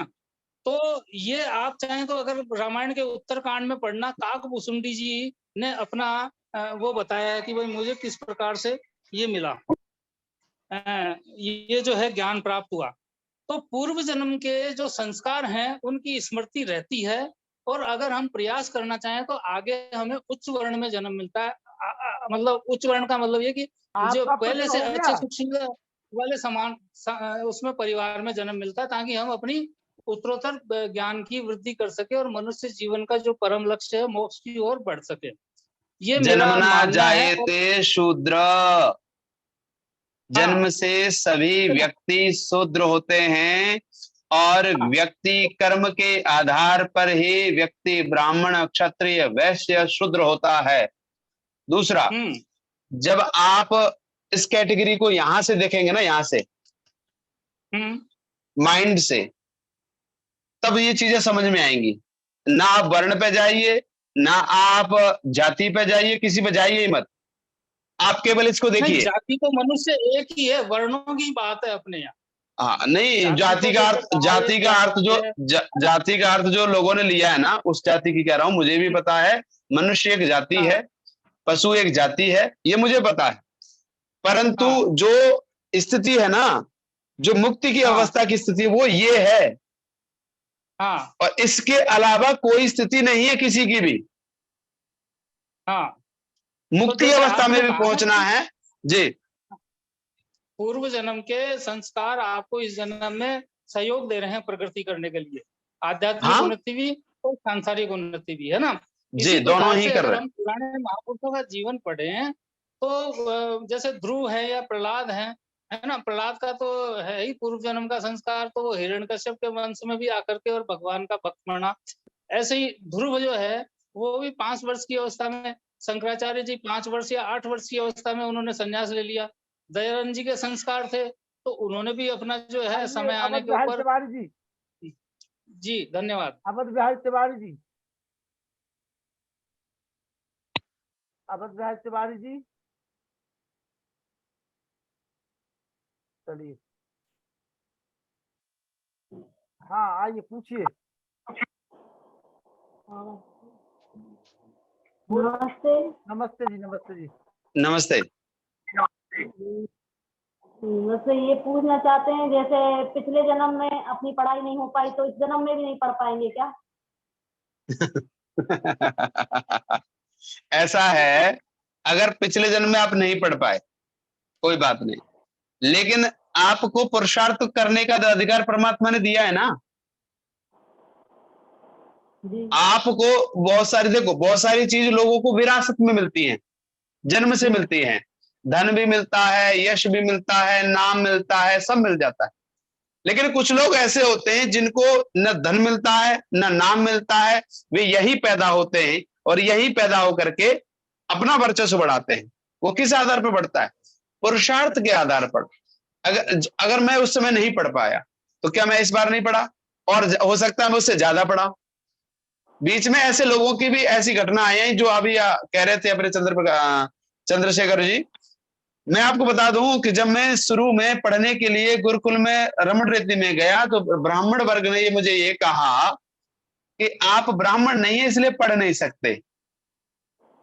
और मैंने वहीं पर यह प्रतिज्ञा की, वहीं संकल्प किया कि मैं आपसे ज्यादा योग्य बन करके दिखाऊंगा। रमण रेती की कहानी है, ये मथुरा में गोकुल पढ़ता है। मेरे पिता और मैं था, तो उन्होंने मना कर दिया सख्त कि आप नहीं पढ़ सकते। लेकिन मैंने कहा नहीं, मैं पढ़ूंगा, क्योंकि मेरे संस्कार और मैं अंदर से जो इच्छा शक्ति थी ना संकल्प की, वो बड़ी गजब की थी। तो ऐसा नहीं है तिवारी जी कि आप नहीं पढ़ सकते। आपने अगर पिछले में नहीं पढ़ा है कोई बात नहीं, लेकिन इस जन्म में जब जैसे ही आपको पता लग जाए कि ये जीवन में आवश्यक है, हमें उतना ज्यादा पुरुषार्थ करना चाहिए। देखो, एक बात और कह देता हूं, विशेष बनना है तो विशेष पुरुषार्थ करना पड़ेगा, और विशेष नहीं बनना तो सामान्य पुरुषार्थ करिए, सामान्य जीवन जिए। अगर आपको जीवन में उदाहरण बनना है किसी के लिए, तो आपको उसके लिए उस जैसा पुरुषार्थ, उस जैसी मेहनत करनी पड़ेगी, तभी आप ऐसे बन पाएंगे, अन्यथा कोई भी नहीं बन सकता। आगे समझ में? ठीक है, और कोई? आर्या जी। ओम आचार्य जी नमस्ते। नमस्ते। हाँ, मैं आपका पूर्व जन्म और वर्तमान का कहाँ है मैं नहीं सुन पाई, एक तो वो बताना।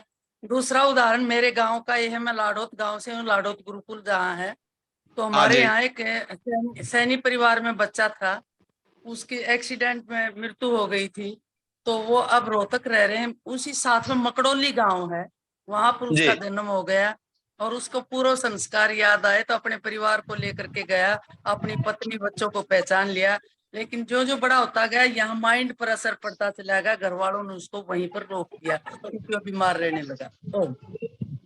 देखो, मथुरा जनपद में पड़ता है, कभी भी आप सब लोग आइए बस भर के। जरूर आएंगे, बिल्कुल आएंगे। आपके नाती पोतों के यहाँ ही रुकेंगे। आवाज आ रही? आर्या जी। हाँ जी, अपन बस लेके चलेंगे, ठीक है? इनका पूर्व जन्म कहाँ था, एक मैं थोड़ा लेट जुड़ी थी। रिकॉर्डिंग सुन लेना, आप रिकॉर्डिंग सुन लेना, रिकॉर्डिंग भेज देंगे हम आपको। आप चाक पे घुमाया, चाक पे घुमाया उल्टा, झूठा खिलाया कि कैसे भी भूल जाए। घर वालों ने बहुत पुरुषार्थ किए, ये तो पता नहीं कैसे परमात्मा की कृपा मानो, अथवा बहुत ज्यादा संस्कार थे। और नहीं तो मैं पहले तो पाक विद्या में था, अपने भैया का, जो मेरे बड़े भैया का काम है भोजन का है, तो उसमें भोजन का काम साथ में करता था भैया के। ये तो देखिए उस चीज को छोड़ करके हलवाई का काम साथ में करता था। मेरे नाम से फर्म थी, ठेकेदार नाम से, कक्षा 3 में 2 में उस समय मेहनत करी। उस समय उस लाइन से अट करके और इस लाइन में आना मेरे लिए, जो मैं 3 में पढ़ने जाता था, मुझे पढ़ने से डर लगता था। और आज मैं, आप किसी भी, आप कोई विषय, आप ऐसा नहीं जो मैं नहीं पढ़ सकता, ना पढ़ा सकता, किसी भी विषय को पढ़ा सकता हूं। तो आपकी भाग्य को, आपके संस्कार अगर हैं और आपने अगर मेहनत करी है, तो आप पत्थर को, कहते हैं ना, जमीन के अंदर से पानी निकाल सकते हैं, आपके पुरुषार्थ के ऊपर है। इसलिए ज्यादा घबराने की बात नहीं है। मनुष्य व्यक्ति पुरुषार्थ करे, आगे बढ़े, उतना ही ठीक रहेगा उसके लिए। वैशाली जी शायद मुझे लग रहा है, कौन है वैशाली जी? कौन है? वैशाली जी। हाँ जी, मैं पूछे? हाँ पूछे। ओम आचार्य जी, मुझे ये पूछना है कि हम जैसे कॉमन जिनको याद नहीं है, तो उनका कोई वे है क्या कि पिछले जन्म का याद हो? और ऐसे क्यों होता है किसी लोगों को याद है और किसी को नहीं? बहुत कम लोगों को याद है और मैक्सिमम लोगों को याद ही नहीं रहता। जी धन्यवाद। अच्छा, देखो ऐसा है कि कम लोगों को होता है, तो उसमें लाखों करोड़ों व्यक्तियों में किसी एकाध व्यक्ति को ऐसा होता है, और ये अपवाद है, नियम नहीं है। नियम नहीं है, नियम नहीं हो सकता किसी के लिए भी, ये अपवाद है, और अपवाद हमेशा होते हैं। तो ये हाँ, और सुन लीजिए दूसरी बात भी, जब तक बच्चा बोलता नहीं है, सब सुनेंगे ध्यान से, जब तक बच्चा बोलता नहीं है तब तक सभी बच्चों को पूर्व की स्मृतियां याद रहती हैं, ये नियम है। लेकिन जैसे जैसे वो बोलना प्रारंभ होता है, उसके बाद उसकी स्मृतियां बिल्कुल डिस्ट्रॉय की जाती हैं, बिल्कुल खत्म कर दी जाती हैं। उसे पता नहीं होता कि मेरा जीवन कैसा था। लेकिन आपने देखा होगा कि जो बच्चा आपको 1 महीने का जानता नहीं है, 2 दिन का, 3 दिन का, वो हंसता भी और रोता भी है। किस कारण से? तो पूर्व की स्मृतियों के कारण पर ही वो हंसना रोना उसके साथ होता है। आप कहते हो मैं अब तेरा पापा हूं, मैं तेरा पिता हूं, मैं तेरी मां हूं ना, वो तो जब बार बार उसके मन में इतने गहरे संस्कार घुसाए दिए जाते हैं, तो वो कहता अच्छा यही मेरा बाप है। उसकी जगह किसी और को बिठा दीजिए, वो उसको पिता कहने लग जाएगा, उसका कोई वो नहीं है। तो जो पूर्व की स्मृतियां बेटा वैशाली, ये उस समय हर व्यक्ति को रहता है, ऐसा कोई दुनिया में पैदा ही नहीं है जिसको याद नहीं रहता हो, परंतु आगे जो याद रहता है वो उनमें से कोई लाखों करोड़ों में से एक होता है। ठीक है, या कुछ और पूछना है? वैशाली का हाथ खड़ा है, कुछ पूछना चाह रही है। नहीं, उनका हाथ परमानेंट खड़ा रहेगा, हम हटा नहीं रहे, खड़ा रहेगा। तो हमारे पास कंट्रोल है किसका खड़ा रहेगा किसका नहीं खड़ा रहेगा। आइए डॉक्टर नागेश कुमार जी, सभापति महोदय जी आइए। आज के मुख्य वक्ता आदरणीय आचार्य योगेंद्र जी, मंचासीन हमारे राष्ट्रीय उपाध्यक्ष आदरणीय वेद प्रकाश शर्मा जी, आदरणीय डॉक्टर व्यासनंदन शास्त्री जी, हमारे संयोजक महोदय आदरणीय माताजी संतोष चौहान जी, मंच पर विराजमान आदरणीय बहन दया आर्या जी और सभी सम्मानित विद्वत मंडल। अभी जो आचार्य जी बता रहे थे बहुत ही बुद्धि संगत, तर्क संगत, वेद संगत, प्रकृति के नियमों के अनुकूल, और जो ऋषिगण इस विषय पर वार्तालाप करके चले गए हैं या बताते रहे हैं या हम उन चीजों को पढ़ते रहते हैं, उसके अनुकूल उन्होंने चर्चा को केंद्रित रखने का हर संभव प्रयास किया। कहीं से भी ऐसा नहीं झलक रहा था जिसमें कोई पाखंडवाद हो या किसी प्रकार की बुद्धिहीनता को प्रदर्शित करने वाला कोई वाक्य झलका हो। और यही विद्वानों की स्थिति होती है और इसी को प्रकट करते हैं। यहाँ पर कई प्रश्न ऐसे आए जो पौराणिकता को और जो ढोंग या पाखंड को प्रकट करते हैं, लेकिन वो उनके अपने प्रश्न हैं। बहुत अच्छा जवाब आपने दिया। जो बात जाति व्यवस्था और वर्ण व्यवस्था के बारे में आपने स्पष्ट की, हमें किसी भी प्रकार की भ्रांति में ना तो रहना चाहिए और ना ही किसी प्रकार की भ्रांति को पैदा करना चाहिए, क्योंकि विद्वानों का मंच है और प्रत्येक प्रकार की सफाई करना हम सबका सामूहिक उद्देश्य है। मैं भी प्रश्न करना चाह रहा था, लेकिन प्रश्न आते रहे और उत्तर मिलते रहे तो बहुत अच्छा लगता रहा। और यही देख करके ये अच्छा लगा कि आपने सब चीजों को वैदिक दृष्टिकोण से परिभाषित किया। जिन लोगों ने बौद्धिक अहंकार में भटक करके समाज में जाति व्यवस्था को प्राथमिकता दी, उन्हीं के कारण आज हिंदुत्व खतरे में है। आज सबसे ज्यादा परेशानी देश को, हिंदू समाज को हो रही है, और ये वही लोग हैं जो उपेक्षित किए गए थे किसी काल विशेष में, और उस उपेक्षा का परिणाम ये निकला कि ये देश अनेक देशों में कटता बढ़ता टूटता चला गया। हम अपने ही लोगों से दूर होते चले गए जातीय अहंकार के कारण। चलिए थोड़ा सा ऐसी आगे जी, कुछ लोगों के प्रश्न और रह गए हैं, उनके हो जाए थोड़े से। हाँ कर लीजिए। 2 मिनट दे देंगे या नहीं? अरे 2 मिनट हाँ ले लीजिए। बस मैं वही समाप्ति की तरफ ही जा रहा हूँ। तो वो जातीय अहंकार के कारण देश टूटा, समाज टूटा, हम सब टूटे। आज के बौद्धिक परिवेश में, आज के तार्किक परिवेश में वो बातें नहीं होनी चाहिए। मैं अंत में बस ये कहना चाहूंगा कि कई लोगों ने ये भ्रांतियां फैला रखी हैं कि मृत्यु के समय यदि किसी व्यक्ति ने अपने बेटे का नाम भी नारायण नारायण बोल दिया तो उसकी भी मुक्ति हो जाती है। और इस प्रकार के भ्रांतिपूर्ण विचारों में लोग जीते हैं। क्या ईश्वर जो है इतना मूर्ख है, उसको बुद्धि नहीं है कि ये किसी अपने बेटे को बुला रहा है या किसको बुला रहा है? और उससे भी आपका माइक बंद हो गया राकेश जी, माइक बंद हो गया राकेश जी, बंद हो गया फिर से। माइक भी कह रहा है कि अब जो है ऐसा ही अगला जन्म का कह देते हैं जी। बोलिए खुल गया।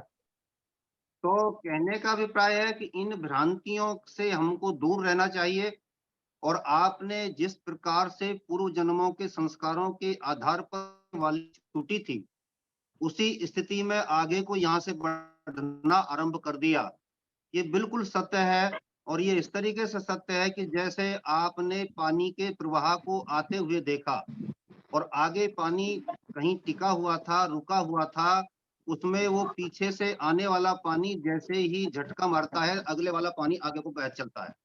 इससे क्या हुआ कि जो संस्कार हमारे अंतःकरण में पड़े हुए थे, उनमें जैसे ही अनुकूल अवसर आया, उनको हवा मिली, तो तुरंत वो जागृत होकर के वैसे ही जागृत हो जाते हैं।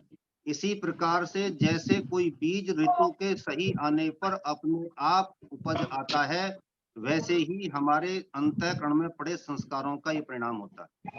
तो ये बहुत अच्छे तार्किक दृष्टिकोण से आपने हमको समझाया, बताया, और उसमें कहीं से भी कोई पाखंडवाद नहीं झलका। मैं आपका हृदय से अभिनंदन करता हूं, और प्रभु से ये भी प्रार्थना करता हूं कि आप किसी प्रकार से समाज की सेवा में अग्रसर रहें, किसी भी प्रकार का कहीं पाखंड, कहीं ढोंग, कहीं अंधविश्वास लोगों में पैदा ना हो, कहीं रह ना जाए, शेष न रह जाए, इसी के लिए आपका जीवन समर्पित रहे। धन्यवाद। ओम शांति। चंद्रकांता गेरा जी। जी, सभी को सादर नमस्ते। पहले तो आचार्य जी आपको कि आप इतने कोहिनूर हीरे ढूंढ कर लाते हैं और इतनी नई नई चीजें हम लोग के सामने रखते हैं। तो मैंने अभी तक जिसको पूर्व जन्म याद हो उनको देखा नहीं था, तो आज देख लिया तो मुझे धन्य हो गया और मेरे क्वेश्चन के उत्तर सारे मिल गए। बहुत बहुत धन्यवाद। नमस्ते। धन्यवाद। व्यासनंद शास्त्री जी, आपके जीवन में कोई ऐसी घटना घटी है? ऐसी घटनाएं मेरे जीवन में कभी कभी आती हैं, क्योंकि जब मैं बहुत बच्चा था उस समय भी बहुत ऐसी चीजें आती थी मन में। और मैं तो समझ रहा हूँ कि मनुष्य जितने भी हैं कुछ न कुछ पूर्व जन्म के संस्कारों के बल पर ही आगे बढ़ रहे हैं। किन्हीं को अनुकूल अवसर मिल जाता है तो वे पल्लवित पुष्पित हो जाते हैं, और जिन्होंने उस पर ध्यान नहीं दिया या माता पिता या उनके पारिवारिक संस्कार से दब जाती है बहुत सारी चीजें। तो मेरे मन में बहुत ऐसी बातें हैं जो कि कई जन्मों का, यूं कह सकते हैं कि कई जन्मों में, क्योंकि एक जन्म में आदमी एक सामान्य स्थिति में रहता है, कई जन्मों के फल के मुताबिक वह जीवन को आगे बढ़ाता है। ये न्याय व्यवस्था है परमात्मा की। और स्पष्ट है कि श्रीमद् भगवत गीता में योगीराज कृष्ण कहते हैं 4th अध्याय के 5वें श्लोक में कि बहुने में व्यतीतानि जन्मानि तब चार्जुन तान्यहम वेद सर्वाणि नत्वं जानासि परं तप नत्वं वेत्थ परं तप। अर्थात ऐ अर्जुन, मेरे और तुम्हारे बहुत जन्म हो चुके हैं, लेकिन मैं पूर्व जन्मों के समस्त पूर्व जन्मों को याद रखता हूँ, जानता हूँ, और तुम परम तप हो, अर्थात तुम शत्रुओं को नाश करने में बड़े प्रवीण हो, इसलिए तुम्हें एक भी जन्म का पता नहीं चलता। इसका कथन श्री कृष्ण के जीवन से मिलाता हूँ तो लोग क्या करते हैं कि जिस जन्म में आए उसी जन्म में रह के रह जाते हैं, तो फिर उनको स्मरण नहीं होता। लेकिन हमारे आचार्य जी, योगेंद्र आचार्य जी ने एक इतना सुंदर अपने को समन्वित कर लिया है कि वो पिछले जन्म को भी इस जन्म में इतना तारतम्यता दिया हुआ है कि दोनों को देख रहे हैं और दोनों को आनंदित हो करके वर्ण भी किए हुए हैं। पिछले जन्म के भोग को इस जन्म से ज्यादा महत्व दे रहे हैं। और उन्होंने स्पष्ट कहा है कि 73 वर्ष की, 72-73 वर्ष की अवस्था में मेरी सामान्य ज्वर और ज्वर के अनुसार मैंने शरीर त्याग किया।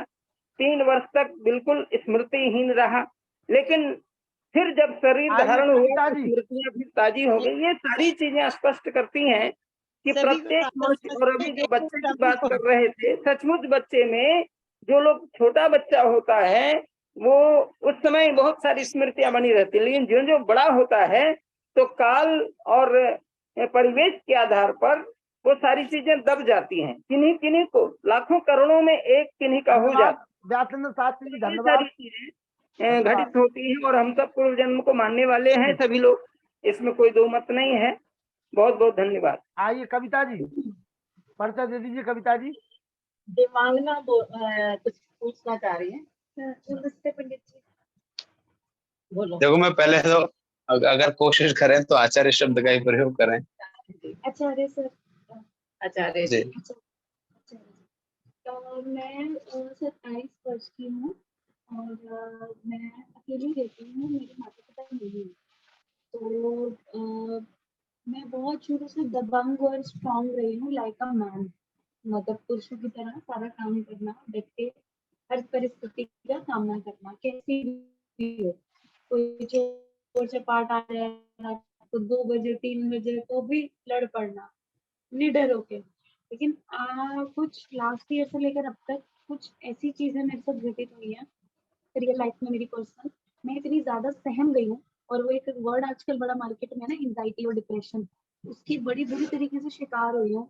और दांत घिसना, टेंशन में रहना, नाखून चबाते रहना हद से ज्यादा बढ़ चुका है। अकेले रहने से अपने आप से घबरा गई हूँ।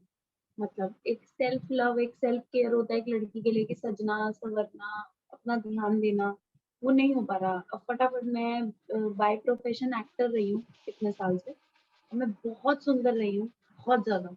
इतना मैंने एक एक अपने ऊपर ध्यान देना है, ये खाना है, इतने बजे सोना है, ऐसे बैठना है, ऐसे उठना है। मतलब माता पिता के जाने के बाद भी कोई जज नहीं कर सकता था कि बच्चा बिना मम्मी पापा के है। तो अब क्या हो गया कि अब मैंने फटाफट से वो सब चीजें पॉज पे करी है, छोड़ी नहीं है, पॉज पे करी। तो मैं एक कॉलेज में एज अ काउंसलर मैंने वहाँ ज्वाइन तो कर लिया है, ठीक है। बट जैसे मेरे को एक वाइब आ जाती थी ना लोगों से, आई कैन एनालाइज पीपल, कौन कितने पानी में है, वो सब फ्लश आउट हो गया है। मतलब मैं सबसे एक ही स्तर पे बात कर रही हूँ और एक बचपना सा मिनमिनाना सा पन आ गया है। हाँ जी हाँ जी हाँ जी, ये फेक नहीं होता मुझसे, बट वो करने लग गई हूँ और सहमने लग गई हूँ। तो सिंपल सिंपल शेड्यूल है कि सुबह उठी, अपना नहा धो के पूजा करके कॉलेज गए, कॉलेज से आए, फिर अपना थोड़ा बहुत वर्कआउट कर लिया या फिर उसके बाद गुरुद्वारे चले गए। फिर आती हूँ, डरती रहती हूँ, सहमती रहती हूँ, अकेली होती हूँ घर में। पहले भी रही हूँ, ऐसा नहीं है, लेकिन अब इतनी बेचैनी है ना कि मतलब काम करते करते एकदम जोन आउट हो जाती हूँ, ऑफिस में भी। आचार्य जी, समस्या समझ में आ गई? समस्या आ गई। मैं इनसे चाहता हूँ कि अगर आप सबकी अनुमति हो तो मैं इनसे बात करूंगा। बिल्कुल कर लेना। जी जी जी। और इनसे लगभग मुझे आधा घंटा चाहिए। बिल्कुल बिल्कुल, नंबर ले ले, कविता जी को मैं नंबर दे दूंगा, तो कविता जी बात हाँ। कर। समस्या गंभीर, मैं समस्या का मैं बिल्कुल आसानी से समाधान कर दूंगा और जीवन बहुत अच्छा चलेगा। हाँ, क्योंकि मैं बहुत ज्यादा ना डिप्रेशन में हो गई, ज्यादा डिप्रेशन में हो गई। इतनी हो रही हूँ ना कि सब अच्छे से रहना है। मैं बोल रही हूँ एक मिनट बेटा। कविता जी। हाँ जी आचार्य जी। हाँ, इनसे ना मेरी व्यक्तिगत बात करवाइएगा, ठीक है जी, ठीक है क्योंकि जी। ये समूह के विषय में व्यक्तिगत जीवन को रखना थोड़ा सा अलग रहेगा और वो ठीक भी नहीं है। तो उनसे मैं कविता जी से निवेदन करेंगे। तो मैंने कहा आचार्य जी से पूछ लो, तो ठीक है, मेरे पास नंबर है आपका, तो मैं बात करवा दूंगी। ठीक है कविता जी, और इस कार्यक्रम से भी जुड़े रहना, तो आधी बीमारियां तो वैसे ही दूर हो जाएंगी। उसको पुनर्जन्म याद है, ये पिछले जन्म में कोई सारा सुन रही थी तो बहुत अच्छा लग रहा था इनको। हाँ, तो यही पे जो लोग इससे जुड़ेंगे तो आधी बीमारी वैसे दूर हो जाएगी। ठीक है जी। नमस्ते नमस्ते। हाँ, आइए ईश्वर देवी जी। हाँ जी, इनका नाम है ईश्वर। मैंने कहा आचार्य जी को पिछले जन्मों में बहुत बड़े संत या विद्वान या महापुरुष रहे हैं, इसलिए इनको पिछले संस्कारों की वजह से पुनर्जन्म याद है। तो और दूसरा, इन्होंने जो कहा ना कि ज्ञान मेरे साथ आया या पिछला ज्ञान भी मेरे साथ है, तो वैसे सुनते भी हैं कि जो आध्यात्मिक विद्या है, जो ज्ञान है, जो पुण्य कर्म है, ये हमारे जुड़ते रहते साथ। तो इसके पिछले इनके कोई संस्कार, पिछले पुण्य कर्म, पिछला ज्ञान इनके साथ आया है। कहते हैं एक सत्य विद्या, एक सत्य विद्या, एक परा विद्या, एक अपरा विद्या, और आध्यात्मिक और भौतिक विद्या। तो भौतिक विद्या तो साथ नहीं जाती, पर आध्यात्मिक विद्या जो दादी अम्मा जी, दादी अम्मा साथ जाती है, जो इनके साथ आई है और इनको इतना ज्ञान। ठीक है दादी अम्मा। हैरान हो रही हूँ, बहुत अच्छा लगा।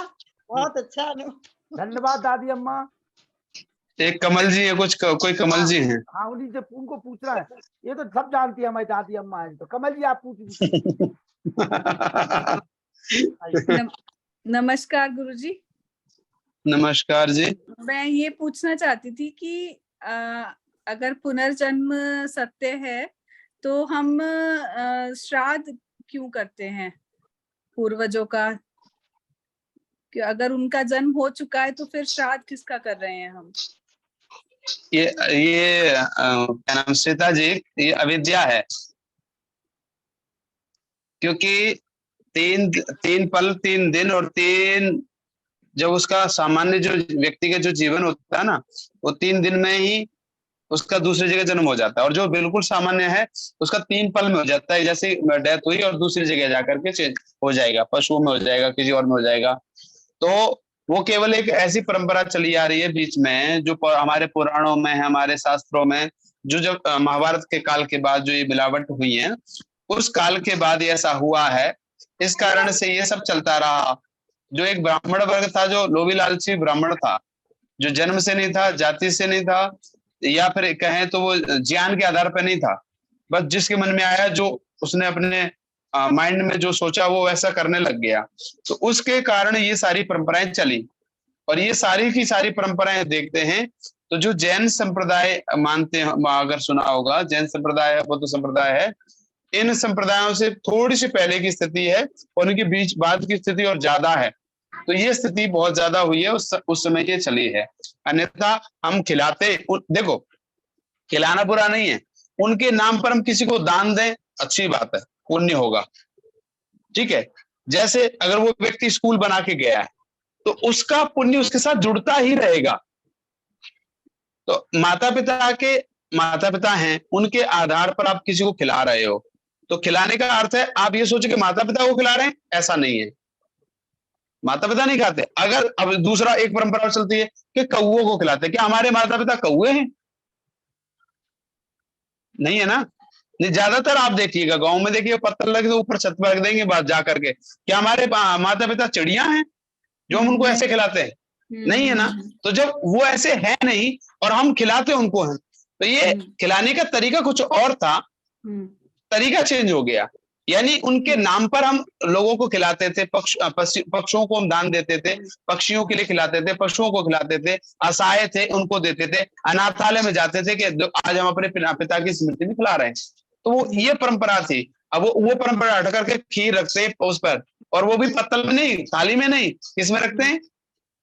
जो आजकल के पत्ते हैं, पत्तों पर रख दिया या पत्तल पर रख दिया, वहां रखे आराम से खाते रहे। बेटा ये हमारे दादा दादी हैं। तो ये परंपराएं उनमें जरूर चल रही, जो मूढ़ी हैं, अविद्या वाले लोग हैं, जो ज्ञानी नहीं है, समझदार नहीं है। जो समझदार हैं, जो पढ़े लिखे हैं, वे धीरे धीरे इन चीजों से छूट रहे हैं। और जैसे पंडितों में देखा गया है कि वो जो क्रियाकर्म कराते हैं कि दान दीजिए, चप्पल से लेके वस्त्र से लेकर सोना, घर, पता नहीं क्या, कि ये सब उस आत्मा को मिलेगा, या कोई सवारी दान कीजिए तो यात्रा में इजी हो जाएगा। तो ये तो सारी अविद्या ही हुई।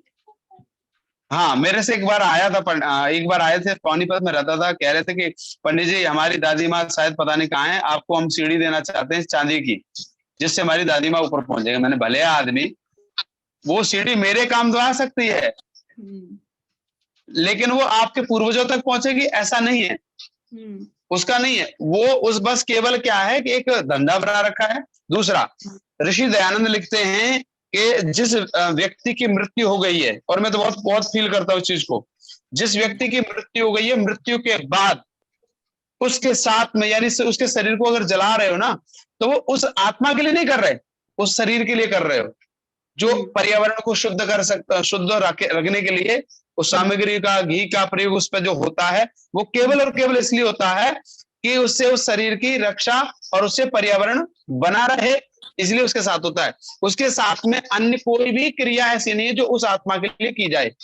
और आत्मा की तो कोई लिंग भी नहीं होता, कोई स्त्री पुरुष कुछ नहीं होता है आत्मा का, तो नहीं होता, नहीं होता। अब हम सोचते हैं कि स्त्री मरा है तो स्त्री को खिलाएंगे, और पुरुष मरा है तो पुरुष ब्राह्मण व्यक्ति को बुला लें, उसको वस्त्र आदि दे दें। तो ये ऐसा नहीं है, आत्मा का कोई लिंग नहीं है, इसलिए उस चीज को बिल्कुल निकाल दें दिमाग से।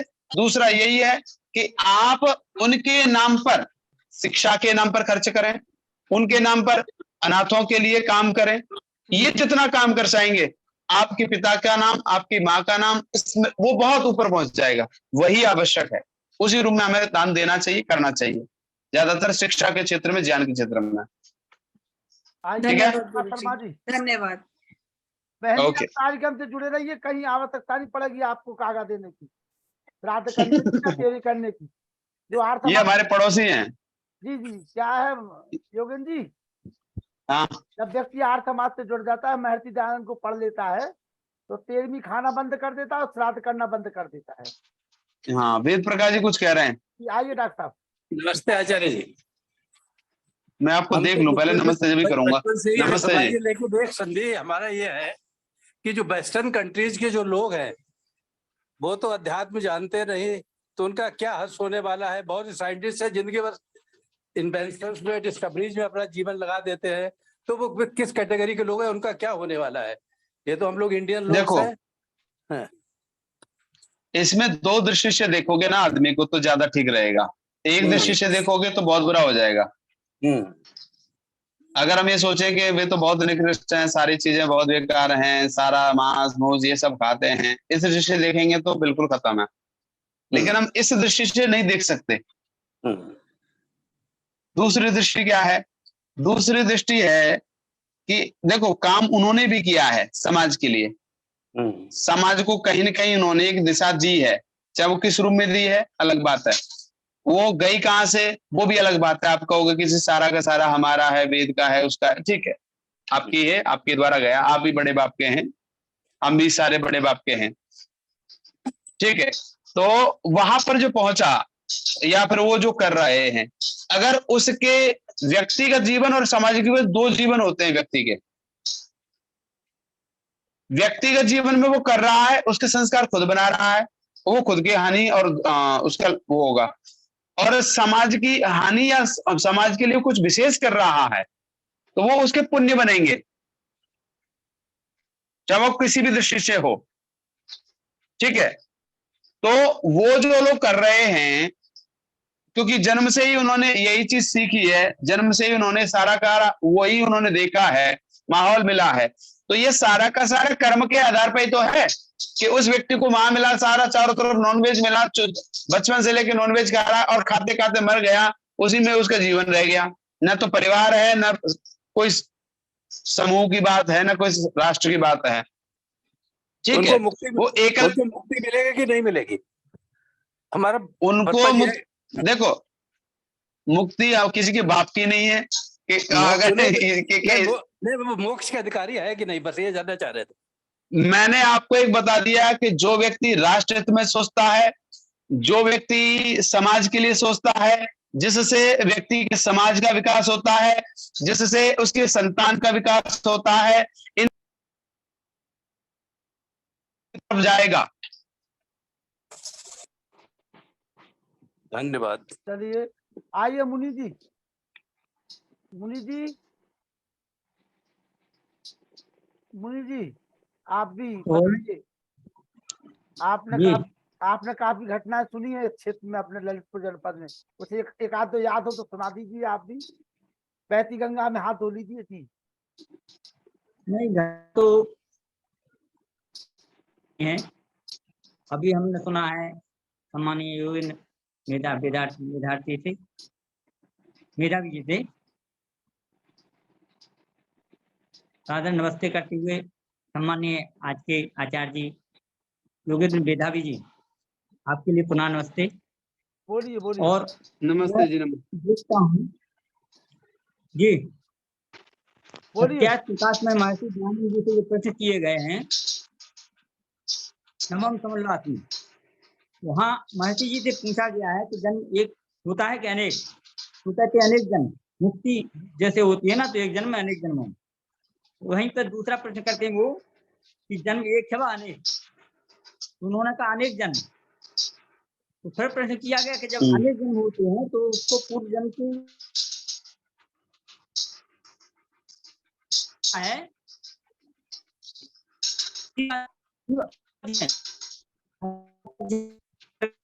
आपकी आवाज कट रही है, मेरे पास आ नहीं रही है। उनको नेट चलोगा, नेट चलोगा उनको।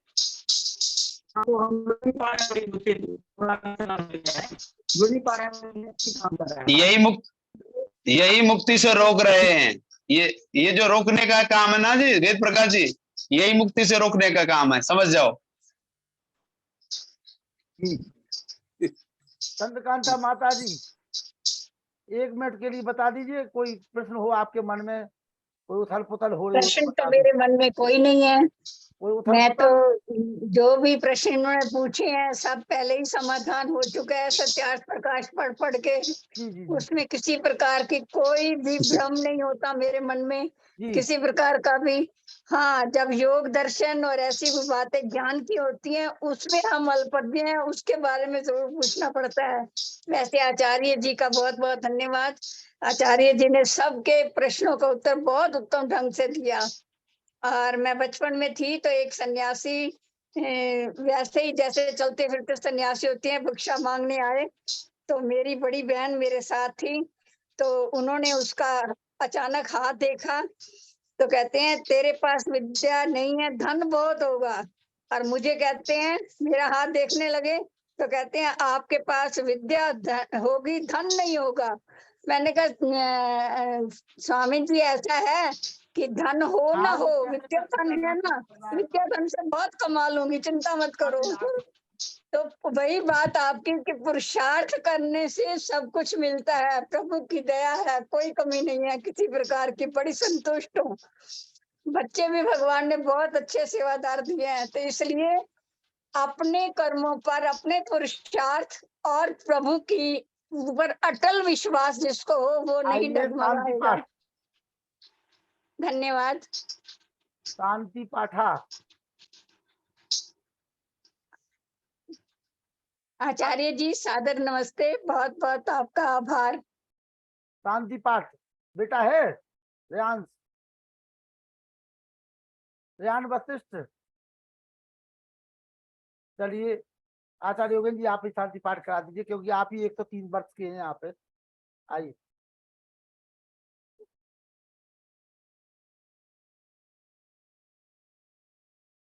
आचार्य योगेंद्र मेधावी जी।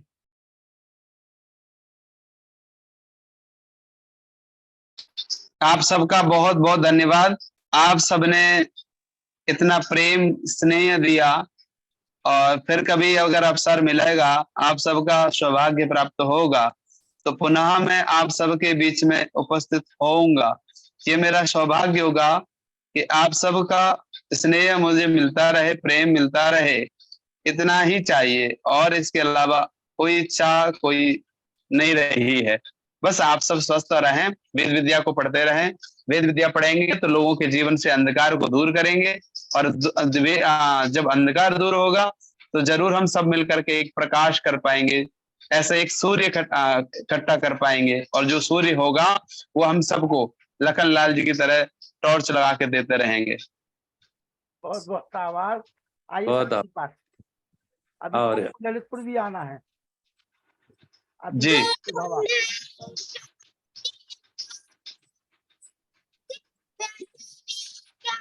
अब आवाज कट रही है इसकी आवाज पता नहीं क्या हो गया। देखो भाई इसकी आवाज को। वनस्पत है। चलिए शांति पाठ कर देता हूँ। ओम द्यौः शान्तिरन्तरिक्षं शान्तिः पृथिवी शान्तिरापः शान्तिरोषधयः शान्तिः वनस्पतयः शान्तिर्विश्वे देवा शान्तिर्ब्रह्म शान्ति सर्वं शान्ति शान्तिरेव शान्ति सामा शान्तिरेधि। ओम शांति शांति शांति। नमस्ते। और बहुत जल्दी आचार्य योगेंद्र मेधावी जी आपके बीच में होंगे। शुभ रात्रि।